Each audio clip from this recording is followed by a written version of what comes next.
Good morning. As you're rolling in, if you want to smash that like button, we're still on the backup. I don't know what's going on with the main. I don't think we're ever going to get that one back, to be honest. If we're being 100% honest, I don't think we're getting the main back. I think that this is the account from here on out. Can't get an answer from anybody, which is not surprising considering who YouTube or TikTok is, considering their mods team. And my agency not giving me any answers. Nobody is, but it's good to see everybody. How are we? Yeah, I saw that with Parker. It's wild, man. I don't know. There's a real chance that TikTok doesn't want to be involved politically. I've seen no evidence that what they do is one, left or right. I've seen no evidence of that. Somebody could tell me if they've seen some, but I haven't. And I just think that the algorithm is meant to probably meant to protect, and it doesn't do a very good job. Good morning, Tommy D. Morning, M. Scott. Bushmaster, I see you. I can bring you up in just a second. Let me wait for Felice. I can't have anybody up without the host. There she is. Hi. Bushmaster's waiting in the wings for you. I think he wants to talk to you. I miss him so much. Hopefully he's getting his oil changed. I think this weekend is the least you and I have ever talked since we got to know each other. Yeah, I know. We need to talk about that. Okay, shit, I'm in trouble. No, you're not at all. I think it's good for us to not talk. It was just strange. Yeah, you know what I mean? I feel like I have like a weird attachment to you. I was like, maybe Jay's life's falling apart and I should be like supporting him through this. My daughter was a lot of fun this weekend, and I had her most of the weekend. I went to go golf with Republicans on Saturday, and then my hip just like popped out of socket. So that was go golf with Republicans. That's what I figured. And then I was like, oh, for all I know, you ended up in a fist fight on the golf course. Yeah. Let me tell you how I kind of forgot. So Friday after the live, my daughter was with her friend. So I went over and I went to the range and I was hitting some golf balls, talking to one of my friends. And then he's like, come play tomorrow. I was like, all right, fine, I'll play tomorrow. So I showed up Saturday morning. I get on the range, and I mentioned that Tiger Woods has left Nike. I don't know. Did we talk about that? Yes. Yeah. So he announced that he's starting a new line of clothing with TaylorMade's going to have their own line of clothing. That makes sense. Yeah. And so I just mentioned that, and like 4 people are like, good. It's gonna be even richer. I'm glad he's leaving that woke piece of shit company Nike. I'm like, oh yeah, I remember. Oh God, I can't even do it. The least woke. I remember where I'm at. Nike has children in sweatshops all around the world with their tiny little hands making $80 dry fit shirts. But they made it. But they made a video with Colin Kaepernick. Sense. I can't do it. I can't do it. So that was the start of my day, and I just remembered, and I think I said this exact thing. I think I said there's nothing weaker than a MAGA man. Well, speaking of MAGA men, Bushmaster, I saw you all up in lives. I only went in like 2 lives, but I was in some live that you were in yesterday. You were flirting with all those Trump women in that live. I saw you, Bushmaster, making absolutely no sense. Nothing you were saying was true, but you were in there. Oh no, it was absolutely true. What do you think I heard you say? You don't even know what I'm talking about. I know what I said. That's what matters. Well, okay, Are you confident that what you say is true, though? No. How confident are you? He said he was just backing up anything these women say. He doesn't know. He was just flirting. He was in there trying to meet someone. True. Yeah, I know it was true. You said you didn't want to get married again, but you were trying pretty hard from what I saw. I'm not there to fucking flirt with you. Yeah, you were. What the fuck? Yeah, you were. Hell no. Yeah, you were. That woman's old. They my age. They old. They're his age. Did you hear that? That's how men are. And that's how men are. They're too old for him because they're his age, ladies. That's right. Yeah, you said you're old. I don't consider myself old, so you must be. How old are you? I'm 40. Oh, 40. That's not bad. Old. You're saying But I guess old. that's old for women. What is your age range you're working with? If women your own age are too old, If they're too old, well, no. Them women was older than me. Is any amount of older than you? That's just too much. I thought they were attractive. I mean, not My the ex, things they were I'll put it saying. this way: my ex-wife, she was, Which she's one? 37. She's 37. Which ex? Well, the There's other so one's many. like 36, 37. You know? Okay, There and what were about the other three. one? Yeah. What? I thought you said you've been married three times. You told us were married 3 times. Yeah. Yeah, you're just You don't want to saying say the age things. of the other one? Yeah. Well, I mean, she was in her 30s, but she acted like she was probably 12 after we got married. So I was just like, what the fuck? I could see you bringing out some childishness. Well, you were in the box early. What did you want to discuss today? I have a question for him. Well, Oh, I have the a police has question for you about something I heard you say. All I know is someone sent me the link to this live, and he's in there, and I click on the link, and all I hear him saying is like, there is a slush fund that Congress has, Yes. and they're all using it. This guy is saying that there is a pool. They all pool their money together to pay off. no. It's made up of tax dollars. So tell Jay what you were saying. So the slush fund is made up of tax dollars and is used to pay off people that accuse people in Congress of affairs and essays. Are Republicans just not allowed to use that? Because I saw this weekend Matt Gaetz being accused. No, that's both. That's both. Someone Not just tried one. To- That's both. That was awesome. Both, How come brother.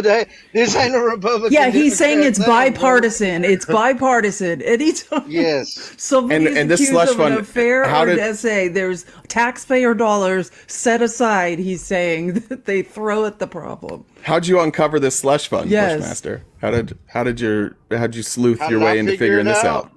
Well, I seen someone mention it, and then I looked into it, and I was like, "Holy fuck, is that really true?" Explain to me what Bushmaster does when Bushmaster looks into something. So you heard somebody mention it, which I thought you were going to say, I heard somebody mention it, and then you just repeated it. I was really happy to hear that you researched it, but I want to know what you did to research it. There was actually an act to stop it. Did you know that? No, I'm asking. This is all new to me. Do you All right, remember what that? stop. Gorilla Settlement says he Slush can't Funds Act believe of we haven't heard of this. 2023. Did you hear me? What's it called? It was this year, actually. Stop Settlement Slush Funds Acts of 2023. Look that up. Stop sentiment? Saying settlements. He's saying Settlement. settlement. Stop Where settlement. do you get slush sentiment? fund. I don't know. Enunciate. Like, my hearing's bad, but I think you need to get yours checked. Listen, I do not have good hearing. I'm going to be honest about that. It's not great. That's why I have to ask a lot of questions. All right, so Senate 225. This bill prohibits the federal government from entering into or enforcing a settlement agreement on behalf of the United States that provides for a payment to any person or entity other than the United States. The bill provides exceptions. Are to you allow looking payments. Are you looking at HR 788? This is the Senate bill. You want me to go to the House bill? Yeah. HR yeah. HR 788. 788. Stop Settlement Slush Funds Act of 2020. It says the exact same thing. Bill prohibits the federal government from entering into or enforcing a settlement agreement on behalf of the United States that provides for a payment to any person or entity other than the United States. The bill provides exceptions to allow payments that, one, remedy actual harm, including to the environment caused by the party making the payment, or two, constitute a payment for services rendered in connection with the case.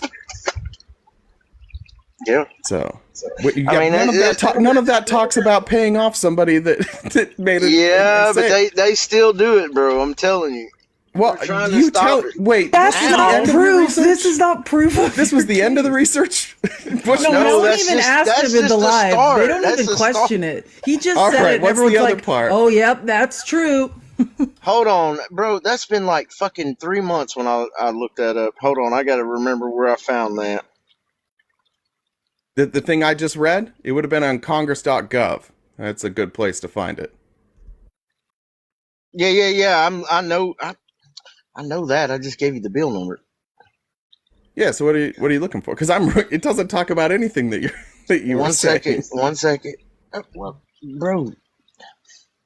there was like I think it was 200, maybe more, 200 cases Guys, tap the screen. Let's where get to this was 20K. paid out with our tax dollars. And if you're not following It was like this 200 account, million too. RTP Talks 2, Total. please follow it.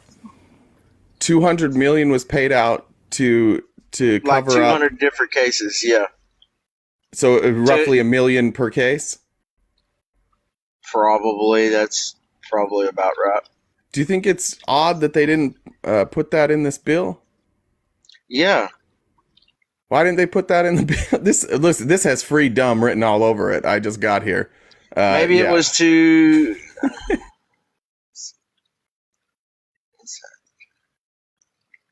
Just so you know, this is Des Jarris, Thomas Tiffany, Ralph Norman, John Molinar, Luke Meyer, Scott Perry, Yeah, Daryl of course Issa, it Randy is. Weber, our good course friend it is. Andy Biggs, Claudia Well, Tenney. I wasn't expecting to talk about that, so you're going to have to bear with me to look this back up again, where I found all this shit. That's all right. It's been No, yeah, I was just curious. It's been co-sponsored twice this year by Dan Bishop and Russell Fry. Oh, buddy, what are you reading? You're out of your goddamn mind. No, that's one thing, bro. I That's know, just one but thing. this one thing doesn't talk about any of the stuff you're talking about. Yeah, but it also what I'm saying is it happens in that department. Just because you don't think it does, it has happened. And I believe it was since 1998 is the year that they started. I'm just doing wondering that where you're shit. getting that information because I don't see it here. 1 second. It's some real Facebook sounding research to me. Oh shit! Y'all got Facebook out there where you live? Facebook, yeah. I got Facebook. I keep in touch with all my fucking vet buddies through that shit. Well, the ones that use it. I'm sure. Good. Any Proud Boy groups, anything like that? Do you have anyone to set me up with? Police. What? I would not set you up with anybody Why? Too smart. because I just wouldn't. I'm not that kind of person. I just wouldn't. I'm You've sorry. never set up one of your buddies with somebody that can read? No, I wouldn't. I just wouldn't. I'm not. I'm not A matchmaker. matchmaker. There you go. Well, that's Took the words listen. right That's out of my fair. mouth. You've struggled on your own matchmaking, and I'm not being disrespectful. I think we've all just been honest about That's that. why Shit exactly happens. Yeah. why I said what I said. All right. Any luck finding that those payments? 1 second, bro. Okay. All right. So what I came up, I want to know what makes you think nothing is weaker than a MAGA man. What do you mean by that? Well, you're not doing a great job today defending that. Where I think that MAGA men Wait, am I generally supposed to be defending you? No. I didn't think you were. But I think MAGA men, generally speaking, are the most hysterical, emotional humans that I encounter. Everything is just gut feeling. It's all gut. It's all common sense. But mostly what it is it's insecurities masquerading as toughness. So I think just in my time dealing with MAGA men, I think there's nothing softer or weaker than a MAGA man. I'd say Biden's I mean, you pretty bad. That's just me, you though. guys are following hands down, and I'm including Joe Biden. I need to say this before I say what I'm going to say. I understand Joe Biden never had a fastball, but whatever fastball he had, he's lost. And Joe Biden says some silly things, and Joe Biden sometimes gets lost in sentences, and Joe Biden looks and acts like he needs to take a nap a lot. So understanding that I know that Joe Biden is not a great representation of a clear and quickly working mind, Donald Trump is the dumbest human being ever to run for president currently. Like this version of Donald Trump, what happened this last weekend with Donald Trump and the way that he speaks, and to have Ron DeSantis go lick the boot, and to have MAGA men show up and be like, this is a strong man. No, he's very dumb, and he's clearly losing it. And you guys are all just like, and not only are you voting for him, like I'm voting for Biden, but with my nose plugged. MAGA men are voting for Trump like he's great. He is horrendous, and he's remarkably dumb. It's a fundamental misunderstanding of what makes someone weak. right? Bushmaster, you think somebody admitting when they're wrong is a weakness, and I would say that it in fact is not. Or being able to be vulnerable, to being able to regulate your emotions, When or did I to say that? well, this is what you're saying. Every time we ask you what makes someone weak, I would say that those in fact are not things that make someone weak. You think Trump is strong because why? Because he paints himself orange every morning, because he can't take accountability for anything, because he punches down at every turn, he puts women down. Like, what is it that makes Trump strong? Um, He couldn't even remember. I had to watch him did you watch him this weekend? He can't even No, tell the I didn't difference watch between him this Nikki. week. Well, let me tell you what happened this weekend. He spent a part of his speech mistaking Nikki Haley for Nancy Pelosi and yelling that Nikki Haley, should have called the National Guard on January 6th. Like, the man is out to lunch and never checked back in. You know what I mean? He has no idea what's going on. Then the next thing that happened, the next day was him. I had to listen to him comparing himself to a rogue cop and a creepy priest, a creepy, touchy priest, as an excuse for why he needs presidential immunity. I mean, those are all whatever, Insane things to But say. why? But Yeah. why is it whatever though? Is my thing. Because if Joe Biden did any of these things, you would never let it go. But you will forgive Orange Jesus anything. What is that about? I haven't seen that. I can't really talk about that. I'll have to look at that and see. Why I'm do not you- saying you're lying. I'm Why not do you saying you're think lying. why do you think you haven't seen that? Why I haven't seen that? Yeah. Well, that's because I've been busy as hell. Well, you've been on the internet because clearly, Felice saw you on. Oh yeah, on TikTok. Yeah, I've been on the internet a little bit. But it's not a trick I question. Why? communicate Just if you with had to people, guess that why doesn't you don't. mean- If you had to guess Oh, why you don't think you've seen Wait, that. so when I communicate with other people, I should be watching Trump? No. I'm just. This Because isn't a when I was gotcha. in that live, hold on, when I was in that live, Felice, if you were being accurate, was Trump not making a speech then? Yeah, well, it depends on when I was in there. I don't. Oh, I feel yeah, like he you were in there for a was. long time, You but know how I know probably he yeah. He was? gave a speech every night. Yes, this week, Right. Friday, Wait, Saturday, But Sunday. hold on. But I'm I not- was still hold in the on, hold live. on. I was talking to other Bushmaster, people. None of that Bushmaster. happened when you were in that live, anyways. But even if it had, that's not the point. Yeah, that's not the Well, question I'm just asking. saying, Hold on. I'm just hold using on, that brother. as an example. Brother, hold just on. because he's giving a speech. Hold on. doesn't mean it That's not even. You're making an argument against a point I'm not making. So I'm trying to speed this up. I'm wondering, like, we all go on the internet. Our algorithm all shows us what stuff that it thinks we're gonna like. Do you think your algorithm would show you that? Do you think your algorithm would show you Donald Trump saying unhinged, dumb things that make him look bad? Or is your algorithm more likely to show a Ron DeSantis endorsement or a Donald Trump making a powerful point? Me personally, I'm more of a conspiracy theorist that shows I know. that stuff. Listen, we know about that. By the way, I did find what you were talking about. So you're talking about the OOC. Congress had paid out roughly $17 million. It doesn't exactly say what these settlements are in the form of, but some of them presumably, and some we know, were like sexual harassment. Or you could have racial, religious, or disability-related discrimination complaints. So yeah, that's what you're talking about. It's not a slush fund, but what Biggs is offering is not, and these they're not offering. Excuse me. So that's all right. That was classy. They're not offering anything that would fix this. Ask Dr. Pepper for you, However, your party is actively trying to dismantle DEI. I think your party doesn't want these to be paid out anymore because they probably don't believe in sexual harassment or like suing somebody Why for do y'all discrimination. do that?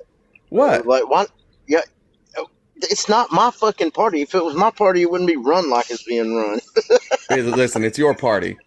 It's your party, Bro. Like, no. You're voting for him. Listen to this.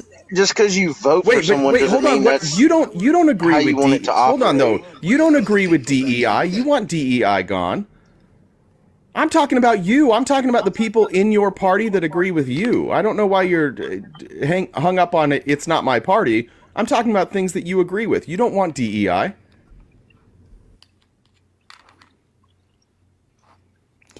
He might not know what that is.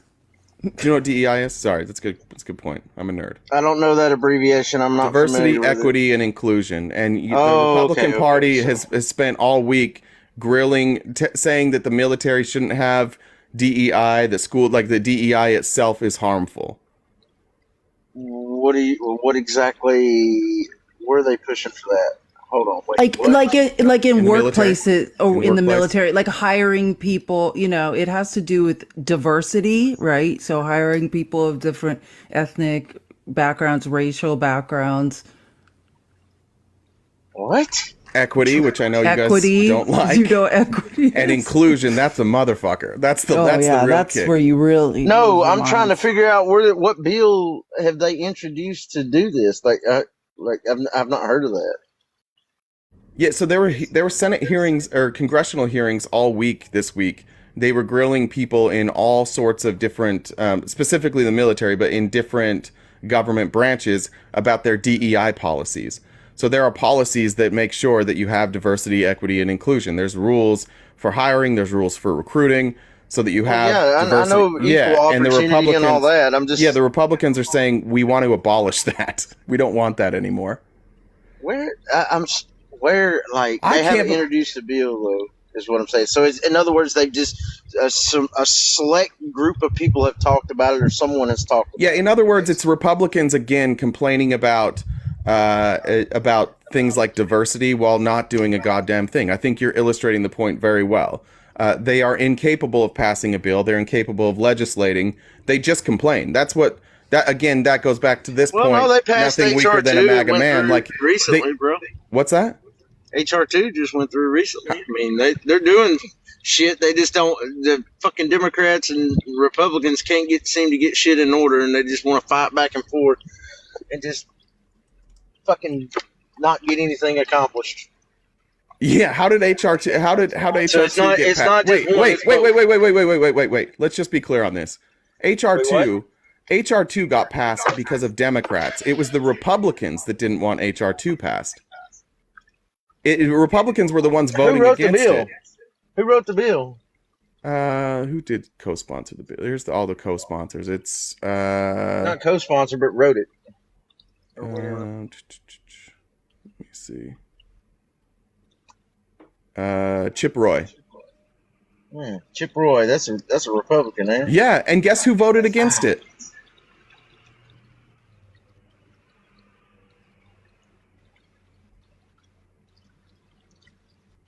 Voted against it where? In the Senate?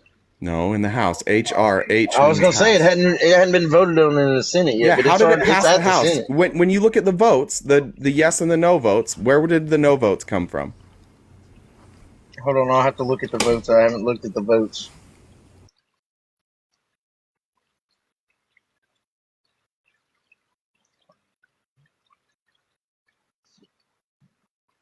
Well, in the meantime, do you want me to play you Donald Trump?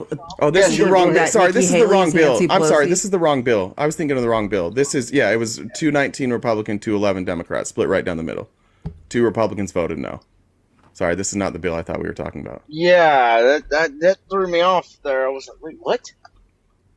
I thought I wasn't gonna say nothing. But anyway, go ahead, play that, please. Yeah, so this is Trump losing his mind during his speech and thinking that Nikki Haley was Nancy Pelosi during January 6th. This is supposed to be a quaint little area. This is not quaint at all. They're rough people. This is not quaint. Wow. You know, when she comes here, she gets like 9 people. And the press never reports the crowds, you know. By the way, they never report the crowd on January 6th. You know, Nikki Haley, you know, did you know they destroyed all of the information, all of the evidence, everything? Deleted and destroyed all of it, because of lots of things. Like Nikki Haley is in charge of security. We offered her 10,000 people, soldiers, National Guard, whatever they want. They turned it down. They don't want to talk about that. These are very dishonest people. But when I look over here, I'm so honored. They said this is a quaint area, beautiful area. He's out of his mind, but no one wants to talk about that. Do you have any I was- thoughts on that? Yeah, what do you think about that? That he thinks Nikki Haley was in charge of the National Guard on January 6th. What day was this that he done this? Friday. Friday. Which was the 19th, correct? By the way, a couple things to get here with Donald Trump. Like, the crazy part is that he's saying Nikki Haley was in charge of security. Now, the walk back is that he meant Nancy Pelosi, even though he said Nikki Haley multiple times over the weekend. And maybe he did mean Nancy Pelosi. That's fine. But Nancy Pelosi also not in charge of the troops, also not in charge of the National Guard, and Chris Miller, who was acting secretary at the time, has testified under oath multiple times that there were not 10,000 troops ready. Literally everything Donald Trump said there. One, it was Nikki Haley in charge of Capitol security. Not true. Two, Nancy Pelosi didn't want the troops. Not true. Three, there were troops. Not true. Like, Yeah, and Chris Miller everything went wrong. on Fox News and said, "Oh, there were troops," and and then when he was under oath, said the exact opposite. I was just reviewing that. It's so funny how Republicans say they have one set of facts for Fox News and one set of facts for when they're under oath. Well, I was and watching to the say congressional truth. hearings on that, and it was at a representative from Louisiana. He said, Oh, Clay Higgins, Ghostbust? Yeah. Ghostbust, Clay Yeah, Higgins? Clay Higgins. Okay, of course, ex-sheriff. Bushmaster is a Clay Higgins fan. the ex-sheriff. Yeah, have you ever seen? Well, all right. So anyway, he said, and he was reading directly from the documents that he had in his hand there. He said it was requested for the National Guard in December. I believe it was December the 30th or 31st or something. It was something, but I know for a fact he said January 3rd. It was approved by Donald Trump. On January 5th, it was approved. Wait, hold on. It wasn't. It was approved by. This is the same person we're talking about. The letter on January 3rd is from Christopher Miller, and Christopher Miller essentially just says, like, if the National Guard were to be called in, here's what they're allowed to do, and it was basically stand there. They weren't allowed to use weapons, no riot gear, nothing. They could essentially act as bystanding A show of crowd force. control. No. Yeah, sure, a show of force, but without any show of force. No weapons, no riot gear, no shields, no nothing. It's just people standing there. Well, I mean, yeah.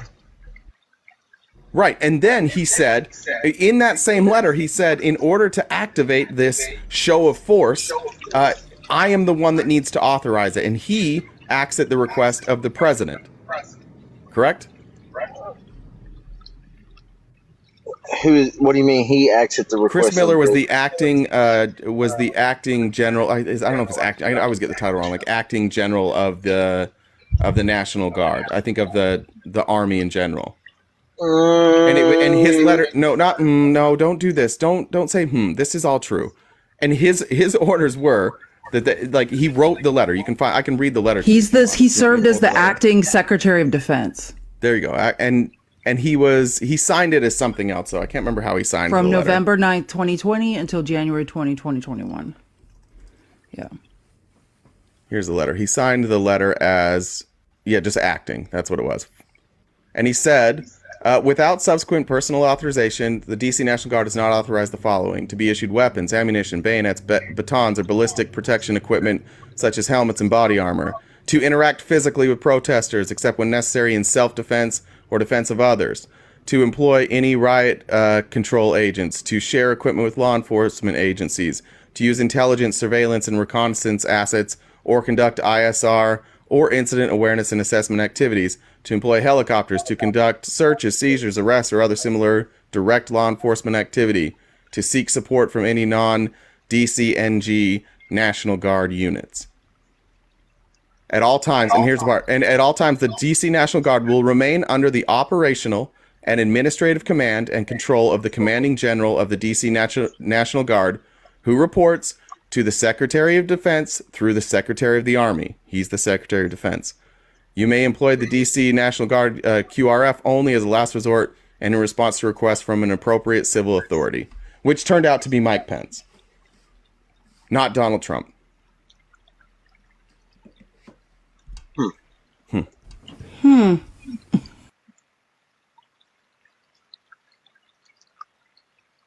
Is there any evidence we could present you with that would change your mind? Well, considering I have a good understanding of chain of command, I know you don't go straight to the top to be in charge of the Capitol building. You don't. You just don't. Well, this was about who was in charge of the National Guard, right? So you had the commanding general of the DC National Guard, and again, there's your chain of command. They report directly to the Secretary of the Army, who reports to the Secretary of Defense, who reports to the President. That's the chain of command. Say that one more time now. So the commanding general of the DC National Guard reports directly to the Secretary of the Army, who reports directly to the Secretary of Defense, who reports directly to the President. So essentially, you're saying the Secretary of the Army is in charge. Well, in this case, the commanding general of the DC National Guard, then the Secretary of the Army, who I believe at the time there was no Secretary of the Army. I may be wrong about that. I believe Chris Miller was doing both duties. Can somebody check that for me real quick? But I think if I remember right, I think at the time that Christopher Miller was doing both. So, do you see Pelosi in there at all? Do you see? Yeah, I read it. I read it on a what do you call it? A government website back when I was looking this stuff up. That the Sergeant of Arms, which is for the Capitol Police, they actually report to Pelosi or the Speaker of the House, whoever it is at that time. Right, but we're talking about the National Guard. The Sergeant at Arms has no ability to call in the National Guard. Christopher Miller laid out how the National Guard can be called in. It would go through. What I'm saying is, it would go through Pelosi to get to, like, it's got to go through that chain of command. It did. Pelosi was calling the president, was calling senators, was calling other commanding generals. It was calling Mike Pence, begging.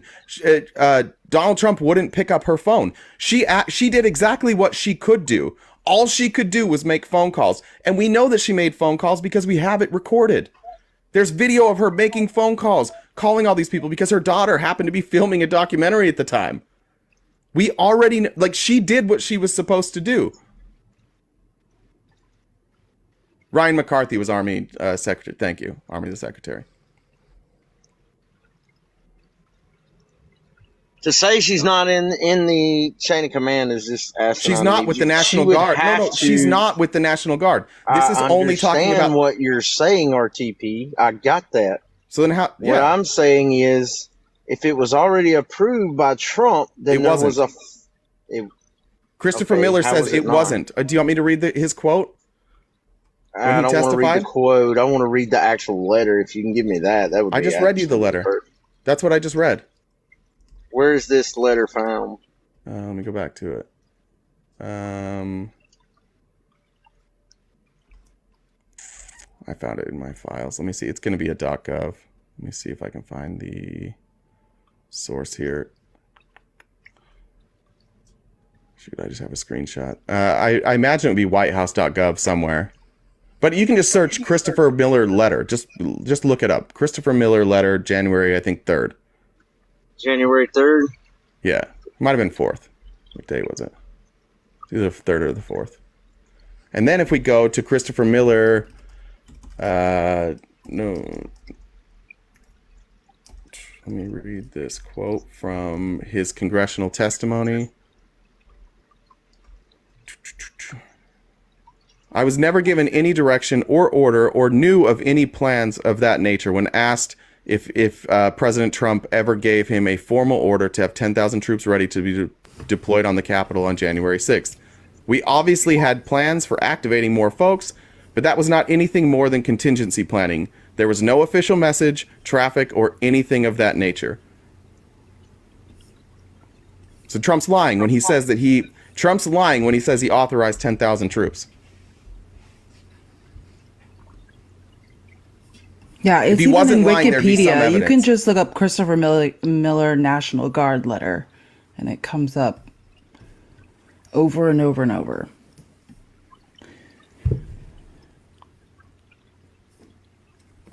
And here's the truth: he's lying. Donald Trump, you always know when he's lying.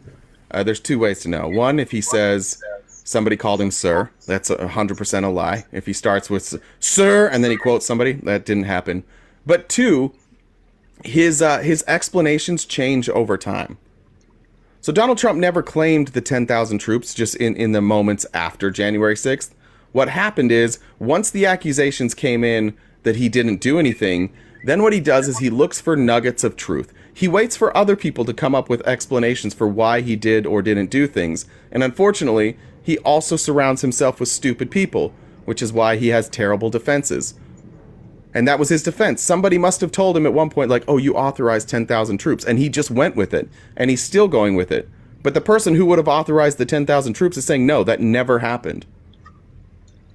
It's the constant lies, though, but because it's dependent. And Bushmaster, I don't want you to take this the wrong way, because this is our second time hanging out. You're not a bad guy. You say funny things, but it's dependent on people never looking deeper into his claims. Like, I just watched this weekend Trump stand up on Friday and start yelling that, Chris Sununu, who's the governor of New Hampshire, is secretly going around getting Democrats to vote in the Republican primary, which is a complete lie and not allowed.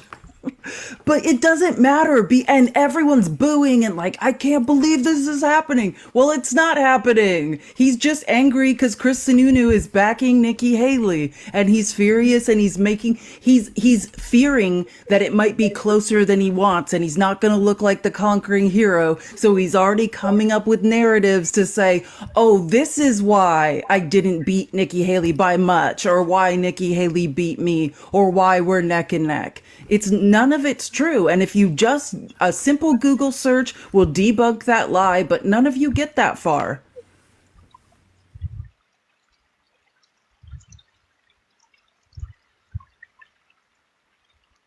I'm still trying to find this letter. For some reason, what happened to, where'd she go? What happened? I don't know. She's right back. She's right back. I don't know. I just got a survey and I answered. It said, how do you feel about this live? Positive or negative? What? Yeah. Oh, that means that's because you probably accidentally did it, but you scrolled out. Oh, maybe. Yeah. And I was like, positive. Because they stopped that, and now they've got it back again. You can actually scroll out again and scroll out of the live. I like being on the bottom. Oh, shit. All right, I'm in trouble. I was just ask you, how's it feel being down there? Yeah, that's right. I'm a switch hitter. All I'm finding is his testimony. I can't seem to find Type in, go to Google. Do you use Google or DuckDuckGo? Whatever you use. Just Yeah, I'm on Google. Okay, type in Chris Miller Yeah, letter, yeah. and just that. Oh, just that? Okay, Just I put that. it anyway. Yeah, or Christopher Miller National Guard letter. And the first thing that comes up is a link directly to it. It Do you just see that Wikipedia article right there? That org. Wikipedia article has a JPEG. Just click on that image there. I've got it now, I think. There you go. This is a January 4th. 4th, yep, 2 days before.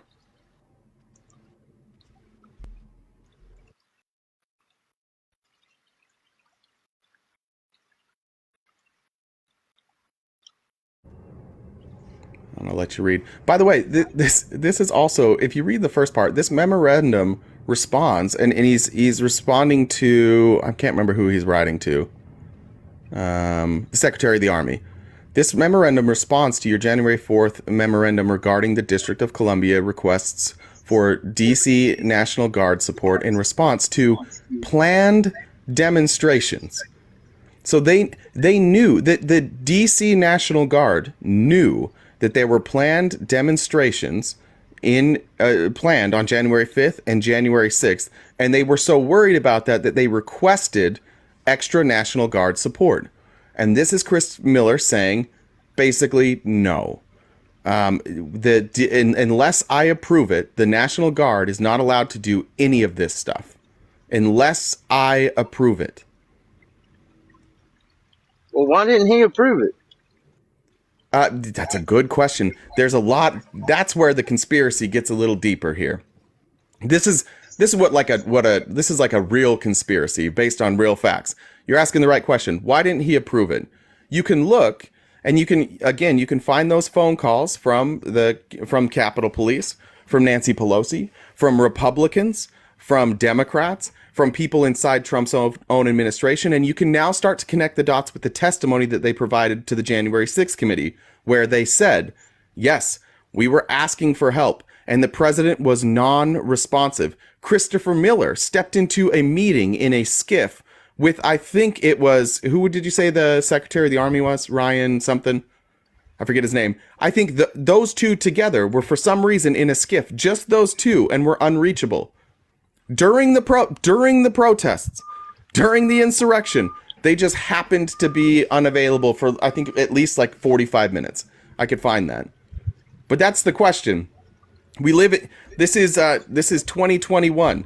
We have cell phones. We have internet. We have testimony that Donald Trump was sitting in his office watching it unfold on TV. We have text messages from his daughter, from his sons, from Sean Hannity, from Republicans across the board, from everybody. Not Jim Jordan, by the way. Jim Jordan was loving it. But you had Republicans who were not in on it all across the board begging him to stop. And he did nothing. Donald Jr. And then it gets deeper because you remember, like, the Army later admitted, which I just looked up the article just in case anyone wants to know. It's called this is a CNN. There's all sorts of articles about it, but it's Army now acknowledges the brother of Michael Flynn was a part of Army response to Capitol riot, which is where it's General Charles Flynn, the brother of President Donald Trump's former national security advisor, Michael Flynn, was in the room for one of the key January 6 phone calls in which D.C. government and U.S. Capitol Police were asking for National Guard troops to quell the unfolding violence at the Capitol. That's why it's so funny, because in that tape I played you where Trump was confusing Nikki Haley repeatedly with Nancy Pelosi or whatever he was doing there, one of the things he was saying was that they had destroyed the J6 committee stuff, which is a complete lie. And it's all available on a .gov site, on the Democrats Oversight and Accountability site, where you can find all the January 6th stuff. And all of this information is in here. Like, there are a lot of questions about the National Guard's response that has to do with a bunch of Republicans that have a lot to do with Trump slow playing or completely ignoring people's cries for help. Yeah, Christopher Miller issued, he gave the order that the DC, and he said, his words were, where is it? The issue was ordered at 3:04 p.m. We were taking over. Then Army Secretary Ryan, that was his last name. What was his first name? Ryan McCarthy. McCarthy, yeah. McCarthy's the Army Secretary that was in the room with Flynn's brother. Yeah. He did not deploy them until 4:30. And when Christopher Miller was asked about that, he said, "I don't know. There's still ambiguity there. If you read through the January 6th report, it's ambiguous. That's why certain people like Jim Jordan, like Michael Flynn's brother, not Michael Flynn is his name. That's why they didn't comply with those subpoenas." That's why Charles Flynn. Charles not in charge Flynn. They didn't comply with those subpoenas. They haven't shown up to testify. They refused to. And they had the protection of Donald Trump. Do you think our army is so shitty that it takes an hour and a half for an order to be given and then received? Should it take an hour and a half inside of our this isn't in Afghanistan where comms were down. You didn't have somebody buried in a cave where they couldn't get comms. These are people who are literally in the same city as each other, and it took an hour and a half for an order It took 24 hours to get a 500-pound bomb in Afghanistan. Stop. Yeah, but we're not in Afghanistan. Again, we're not in Afghanistan. We're in Washington D.C. It took an hour and a half. I understand. It took an hour and a half for the order to be like, one person said, "Here's what we're doing," and an hour and a half later, the other person said, "Okay." Hour and a half. That's the story. That's the story, by the way, where they were in a skiff. They were for some reason in a skiff and unreachable. That's one of the narratives. The problem with that, though, like just to deploy troops, you shouldn't need the president to do that. Period. He's not involved in any of this. We're not talking about the president. We're talking about the Secretary of Defense and the. Yeah, I know. I'm just saying their claim is the president didn't do it. Well, no, and I just want to make the point that this was all this was a cover up, because in the official timeline, still to this day, released by the Department of Defense in the wake of the riot, Charles Flynn was never included as being on those calls. And then it was not until the Washington Post later reported, and then the Department of Defense had to be like, oh, just kidding. We forgot to actually admit who was there. And Flynn actually the Washington Post is the one that reported that Flynn participated in that call. And his story was, because the Washington Post cornered him then, was, quote, I entered the room after the call began and departed prior to the call ending. Yeah, that's convenient, as I believed a decision was imminent from then Army Secretary Ryan McCarthy, and I needed to be in my office to assist in executing the decision. Okay, Charles. And by the way, these National Guard soldiers were sitting at the armory watching. What blows my mind is how they are not communicating with each other, is what it sounds like. There's a breakdown in communication, obviously. So therefore, if you're not gonna be available, you need to go ahead and delegate that power before. Or Bushmaster, it's funny how quick you are to abandon your roots of conspiracy when it's your people. You will believe any conspiracy in the world as long as Democrats look bad. But when we're saying that people aren't communicating with each other, by the way, it's our military, it's our government, it's 2021. Communication is easy. Everybody in the country knew what was happening at the Capitol at that moment. And you want to say, oh, they were incompetent? You want to blame this on incompetence? Donald Trump, by the way, Donald Trump is not required. Hold on. Donald Trump's not required to activate the National Guard, but he could have. And he didn't. So why? Why do you think he sat there? Why did he sit there? I know, but listen. Why did all these people sit back and do nothing, including Donald Trump? Why? Your hero, when it mattered, was impotent. Why? That's what we're asking you. The guy you idolized, when it mattered, your hero, your Lord and Savior, Orange Jesus, when it mattered, was impotent. I would say a lot of people were impotent. Yeah, and they were all part of his team. The question again is why? Why did they do nothing? That's a good question. Is a good question. I've been asking myself that question the whole time, though. Okay, that's what y'all don't get. All right, so let's go a little further then. Let's go into that January 6th report that you've been told is a lie and a witch hunt. Why do you think they would not want you to read that report? If it's such a witch hunt, wouldn't they want everybody to read the report and see what a witch hunt it was? I believe people that were there.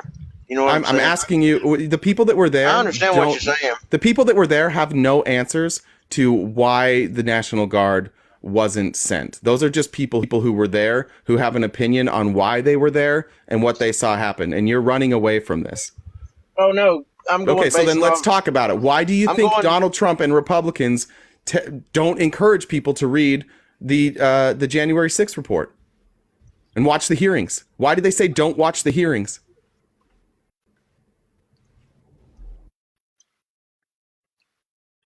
Why didn't you watch the hearings? Why didn't I watch the hearings? Because I'm busy. You're busy. You have time for all this other stuff. But if these are answers that you're curious about. It's specific times. You're on the internet debating if the earth is flat, but you're busy. You could... No, at specific times I am free. Sometimes I'm not free. Well, this was in... It just depends on what's going on. This was in 2021, my friend. It's 2024. You haven't had any free time in 3 fucking years? It's been 3 years, dude. In 2021, I was quitting one company, going to another company. I left Florida. Listen, I'm not asking for your life story. I've seen you on this app for months. You have free time. You know you have free time. I think you're running away from this because you don't want to admit that they poisoned the well. And this is what Donald Trump does, and this is what cults do. I've been in cults. When information comes out that is negative towards the cult, what they do is they poison the well. They tell you that it's not, before you even read it, before you even have a chance to read it, they tell you it's lies. They tell you it's all just because they hate Donald Trump. They tell you it's a witch hunt. They try and tell you, oh well, it's a partisan witch hunt. They leave out the part where they tried to make it nonpartisan, but Republicans wouldn't even investigate. They're like, no, we're not going to investigate. So Republicans refuse to investigate and then call the investigation a witch hunt and tell you not to watch it, not to read it. And then we get here, it's 2024, and we're asking you very simple questions, and you're like, I don't know. The reason you don't know is they don't want you to know. That's why they've been telling you not to read this shit.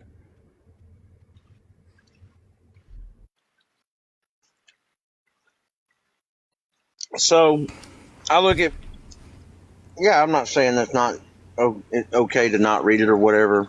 What I'm saying is I've talked to people that were there on January the 5th.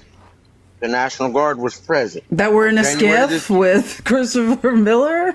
Is that probably? I don't know. Now they went to a skiff somewhere or something. I don't know where they went on January 6th. Why were they there on the 5th and gone on the 6th? Who? The National Guard? Yes. The National Guard wasn't there on the 5th. They were not called in on the 5th. Yes, they was. They was deployed on the 5th. This is by people that were on the ground. How would they know that? Wait, hold on. Because they were doing lives. No. Ask yourself. No, I know they told you. Ask yourself how a regular fucking citizen would know that the National Guard was deployed. Because you could see them on the ground. How? With the cameras. They had their cameras. How do you know that those people are National Guard? Were they in uniform? Yes, in uniform. Okay, can you show me a picture of the National Guard there on January 5th in uniform? Or are you talking about the people that were doing traffic? Are you talking about the traffic control people? National Guard is traffic control?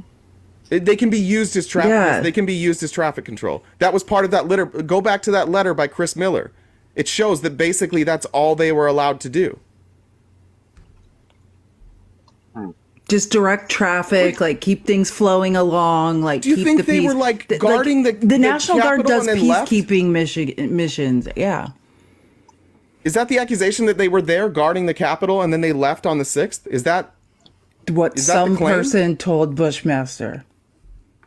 Oh no, they were there on the streets doing something. I don't know what the hell they was doing. I didn't really pay that much attention.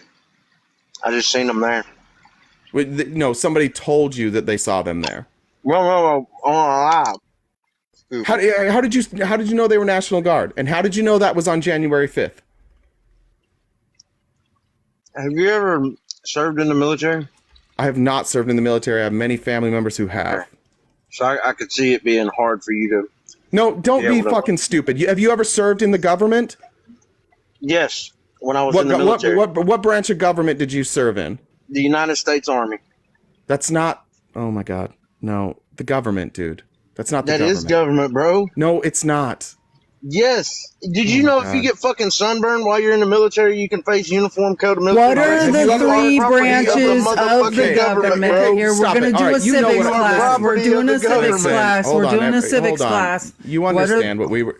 Let's play... Okay, let's say you were a government employee. Have you worked in government, not for the government? Have you worked in government, like governing, legislating? No, not that part of it. No, okay, well then shut the fuck up about that forever because you haven't done it and you don't know what you're looking at. See how stupid that is? Do you see how stupid that is to tell me I don't know something because I didn't serve? The smartest and like some of the dumbest human beings I've ever met in my life were in the military, and some of the smartest. Serving in the military gives you absolutely zero credibility for anything. Right? Just serving in the military does not by itself give you credibility on anything. There are people that served in the military that can't even tell you how the military operates. Stop doing this like, oh, I served in the military, so I know. I'm asking you a simple question. It's the same thing with police officers, Bushmaster. We have cops up here every day Oh, who have no, no I don't idea what disagree with hearsay what you're is, saying. who don't You're know what asking hearsay me, is, how and can are I- testifying what I'm in court saying is, cases and have no idea what what I'm hearsay is or saying what the is, law is. please, That doesn't please, mean what I- anything, I is what he's understand trying what to you're say. saying. Okay, I'm just What giving you another analogy. That's all. I'm just saying, I know how to identify someone that's military, be it National Then Guard, answer be it it instead Coast Guard, or whatever. instead of saying, "Oh, well, you don't know." I asked you Well, a I mean, question. I served in the military. No. I RTP. asked you a question. So why would you I even asked ask that? Wait, but let's go back to. Hold on. I'm Let's just go back astounded to the question. as to why you would ask Bushmaster, that question. Bushmaster. It's Let's like, go back to the why question. is he even asking me that? He knows I served in the military. You know what I'm saying? And thank you for Bushmaster, your service. Let's go back to the question. How do you know that they were National Guard? How did you or your friends know that the people there were National Guard? How do we know that the date of these pictures is the date? And 3, what was the National Guard doing? Can you answer those 3 questions? So it was live. It was live? It was live. LIVE. What was live? You know how we're live right now on TikTok? Yeah. It was I believe I was in a Facebook Live. I believe. It may have been some other live. I'm not sure. It was in a Facebook Live. That's may have probably the been scariest YouTube or admission something. I've ever heard. Well, Okay. it may have been YouTube. But at the what did time. you I wait? don't- But I'm what not did you real sure. see? So, well, you seen the people there doing whatever the hell they was doing.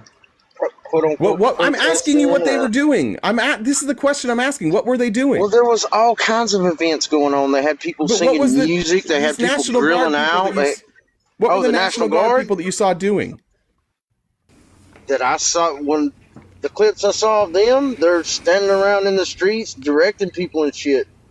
Okay, so not at the Yes. Capitol? So they're doing... That's what we said! That's what we said! I asked you, I said, were they at the Capitol defending the Capitol and then left? RTP, yes, I got that. But what you didn't answer is why were they not there on January the 6th? They were there on January the 5th, but they were not there on January the 6th. There was no... Yeah. So why would they be there directing traffic for a January 6th event on January the 5th, but they're not there on January the 6th? Because there was no traffic. Oh my fucking God, bro. No, do you understand that they're not out there every day directing traffic, right? You had hundreds of thousands of people pouring into DC, including senators, including congressmen, people of interest, people who need protection, even people like Roger Stone, people who need a safe route to where they're going. I understand. So that's why on January 5th, there were massive efforts made to keep people safe. But on January 6th, after the rally, most of the people, everybody who spoke went the other way. They didn't go to the Capitol. They stood up there like the big tough guys they are and said, "Everybody go to the Capitol and we'll watch it on TV because we're a bunch of pussies." And I'll be hiding somewhere. Yeah, and they all went and they hid. There was no need. But by the way, let's keep this in mind. Now you're admitting. Wait. Almost there. Because we already discussed that the DC National Guard asked Christopher Miller for permission to be there on January 6th, and he said no. So the reason they weren't there is not because they were unprepared. They asked and they were denied. Now ask yourself this. Why did Christopher Miller allow the National Guard to show up and do their job on January 5th, but not January 6th? They had orders. They allowed it on the 5th, but not the 6th. And again, you're gonna keep blaming the wrong people, but your conspiracy mind, really, some alarm bells should be ringing here. Yeah. Why did the person in charge Republicans allow were them to in get everybody charge of the into government, town, but not to stop the riot? And we learned from people like Mitt Romney, which I haven't even read that one, but a bunch of people in the Senate. And now when all of these autobiographies are coming out, we're finding out everybody in the Senate knew this was going to happen. This was a known thing. So that is the question, right? Why wouldn't they have stopped this? So Why were it they sounds slow to me playing like it? Why were they pretending that Michael Flynn's brother wasn't sitting in on these calls? Why any of it? We are asking you that as well. They wouldn't show up for their subpoenas. to answer these questions.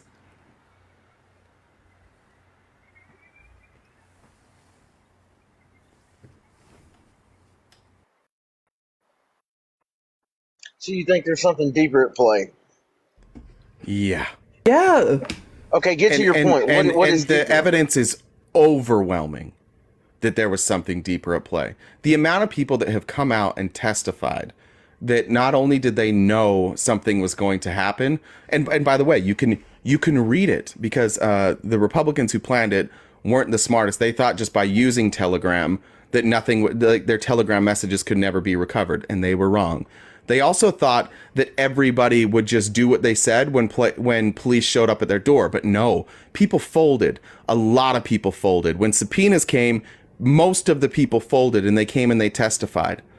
And there is not one piece of evidence that should lead you to believe anything other than that the Republican side, the MAGA people, didn't do anything to stop it. And that's why they have lied to you so many times. That's why Donald Trump is in New Hampshire 3 years later, standing on stage, lying and lying and lying about January 6th, despite the fact that everything he is saying is provably untrue.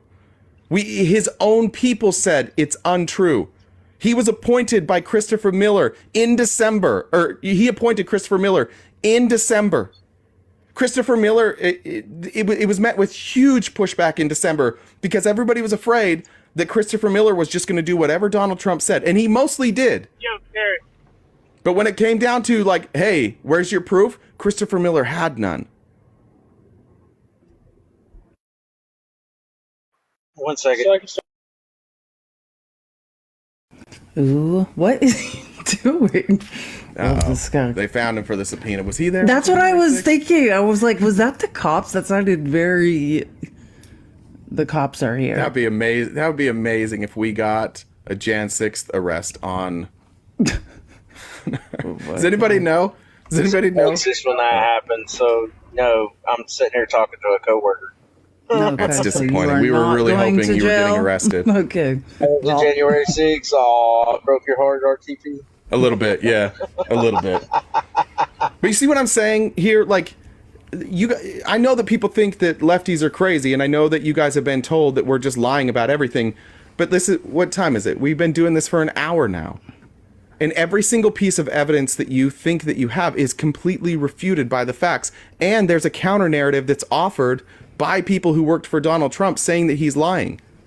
Now tell me this, is Donald Trump that stupid, or is he lying? Because it's one or the other. He's either completely inept and should never be handed the reins to anything ever if he thinks that those troops were deployed, or he's a liar. exactly. He's some sort of manipulator, or he's an idiot. So you could choose which one is the case.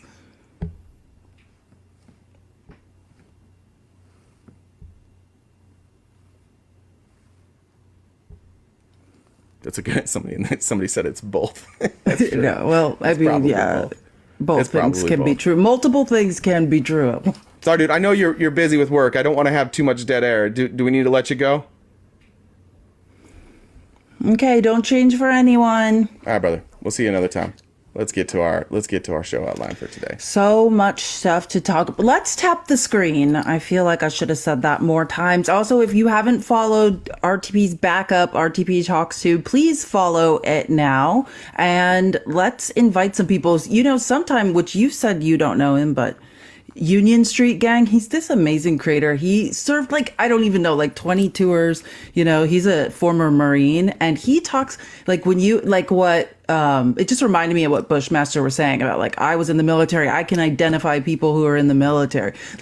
What he speaks very intelligently about January 6th, just as someone with so much military experience. Yeah, everyone's like, he's really good. He's great. If you've never seen one of his lives, you would. I don't know really why. enjoy it. I'm gonna look him up on my other phone while we're gone. I don't know why I don't know who that is. Yeah, it's It's not Union unusual Street for me Gang. not to know other. Yeah, creators. once you see his lives, you'll love him. He's great.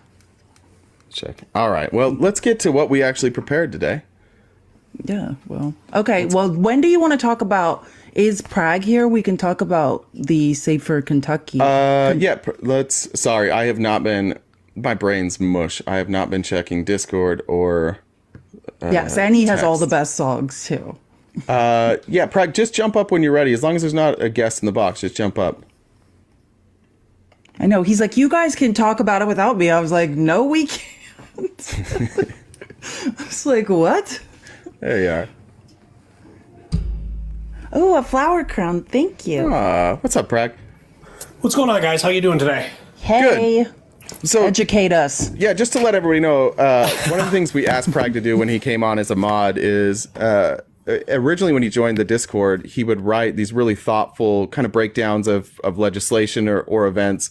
Both Felice and I really like them, and we asked for him to when he has something to write and explain. So you wrote. Actually, I'll just let you introduce it. It's a law in Kentucky, correct?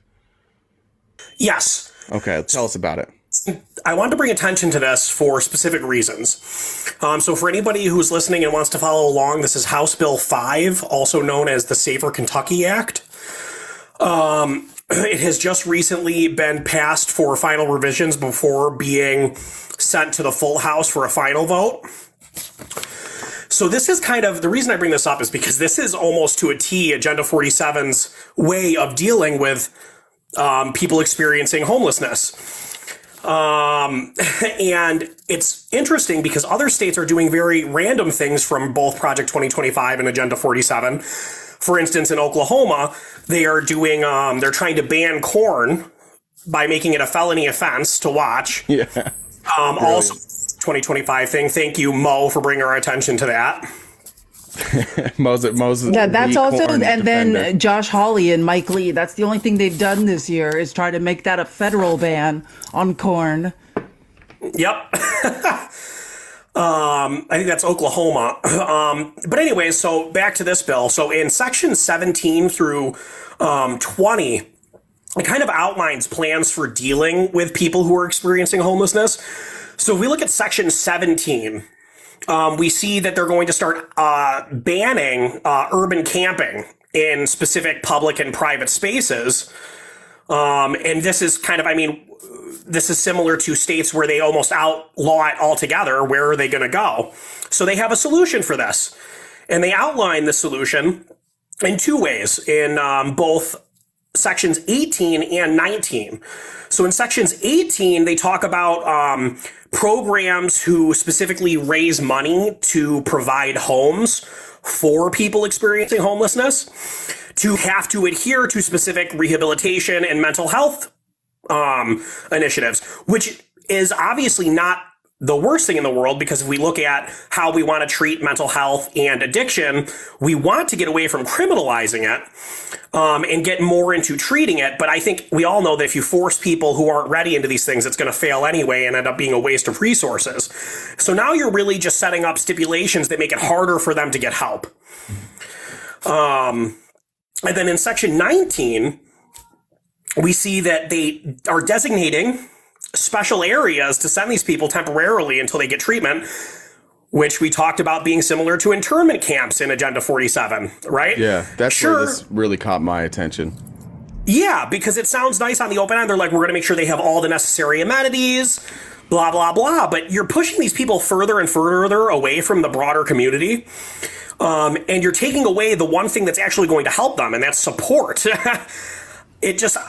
Yeah, can I say one thing really quick? Yeah, go ahead. Yeah, and just when you look at some of this stuff, it sounds very benign, right? It's not that scary when you read this bill, but what it's essentially a social engineering project, right? It's moving a population of people like in America, we're supposed to be free and have free will, right? And what bills are doing is essentially, instead of saying, hey, all of you pack up your shit, get up, and we're moving you wherever we want, you have no choice. It's legislating so slowly over time, a group of people is ceasing to exist in one area, right?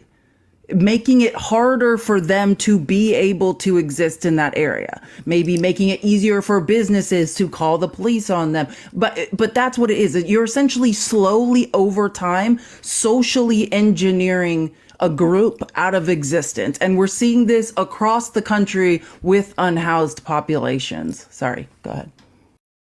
No, yeah, that was beautifully put. Very well said.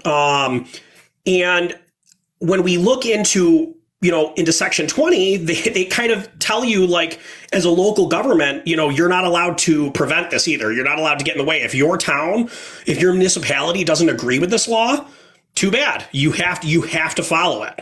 And one of the parts that struck me, sorry to cut you off there, is just that in, I think it was section 17 or 18, when they were laying out like what the criminal offense is for this, that essentially now, and something that police mentioned is that you make this, I think it's a misdemeanor, and then obviously that's going to be accompanied with a fine. So you're now going to fine the unhoused, give them a misdemeanor offense, which they obviously can't pay, which is going to turn into failure to pay, which eventually is going to turn into felonies. And that means these people will eventually go to prison.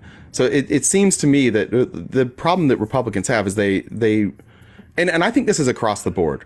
Republicans think that having strict punishments will keep people from doing things. Well, if you're unhoused, what are you going to do? If you're unhoused, you're gonna camp somewhere, and if you can't camp in certain places, you're gonna start camping where you don't think people can catch you, right? That's great for Republicans because then they don't have to address the problem, because they're never going to address the problem unless the problem is right there in the city. But then you run into all sorts of other problems. You have no access to medical care. You may not have access to police if you have a situation that's escalated. So I'm looking at this, but to me, it's just Republicans again, never having a real plan for something. So what we're going to do is we're just going to keep pounding penalties on you until we can put you in jail. Absolutely. And I think we should also look at the language here. The original version of this, before it was revised, they actually expanded the stand your ground law to allow you to use firearms to prevent, houseless people from being on your property. Obviously, they saw a big backlash from that, and they took that part out. But then they replaced it with a bunch of language through multiple sections, saying things like you when you feel threatened, you can use force to remove them. Let me ask you this. Have you always been allowed to defend yourself? Right? What's the point of this language? All they are doing is instigating violence to people who they see as undesirables. That's all. From the local population. Right. So, yeah, the business owners, landowners, they're instigating violence. The goal of social engineering and relocation is to make it so inhospitable for a population, so difficult to exist in this area that they will pick up and move, right? And then never to return again. This is the same thing. I want to draw this comparison because I think we need to understand how serious social engineering was. The original plan for the people in Gaza was not to relocate and it was social engineering. But you know what happened? Because social engineering a group of people out of existence takes years and years and years. It happened slowly over time. But then World War II came and they didn't have that time anymore. Right? So that's what this is. It's the same thing as an ethnic cleansing, or however this group of people is being defined, right? Like in this case, it's the unhoused. It is to rid an area of a group of people slowly over time. That is what social engineering does. And it works for them on two fronts, because now they can push all of the homeless people to blue areas where they're safe and say, look, this is where all the homelessness is. It's all in blue cities. It's all in blue states. All the crime is here. Do we not hear that all the time? Oh, all the crime in blue cities. It's the only... Yeah, it's unbelievable. And so I'll leave you guys with a final thought, because I did have a broader context to this. There's a lot of talk right now about how, we need to get Biden in, right? We need to get Biden in to prevent all this. Newsflash, this fight is not going to end after this election. This is happening at lower levels all across the country already. Project 2025 is already here. Agenda 47 is already here. The seeds are planted. The plants are growing. So I know we're all exhausted, and we're hoping that this just ends after this election cycle. It's not. This is going to be a long fight, and it's going to take a long time. And to the point of Felice and RTP, talking about, fixing this from the bottom up, right? They're trying to dismantle it from the bottom up. So where do we need to be fighting?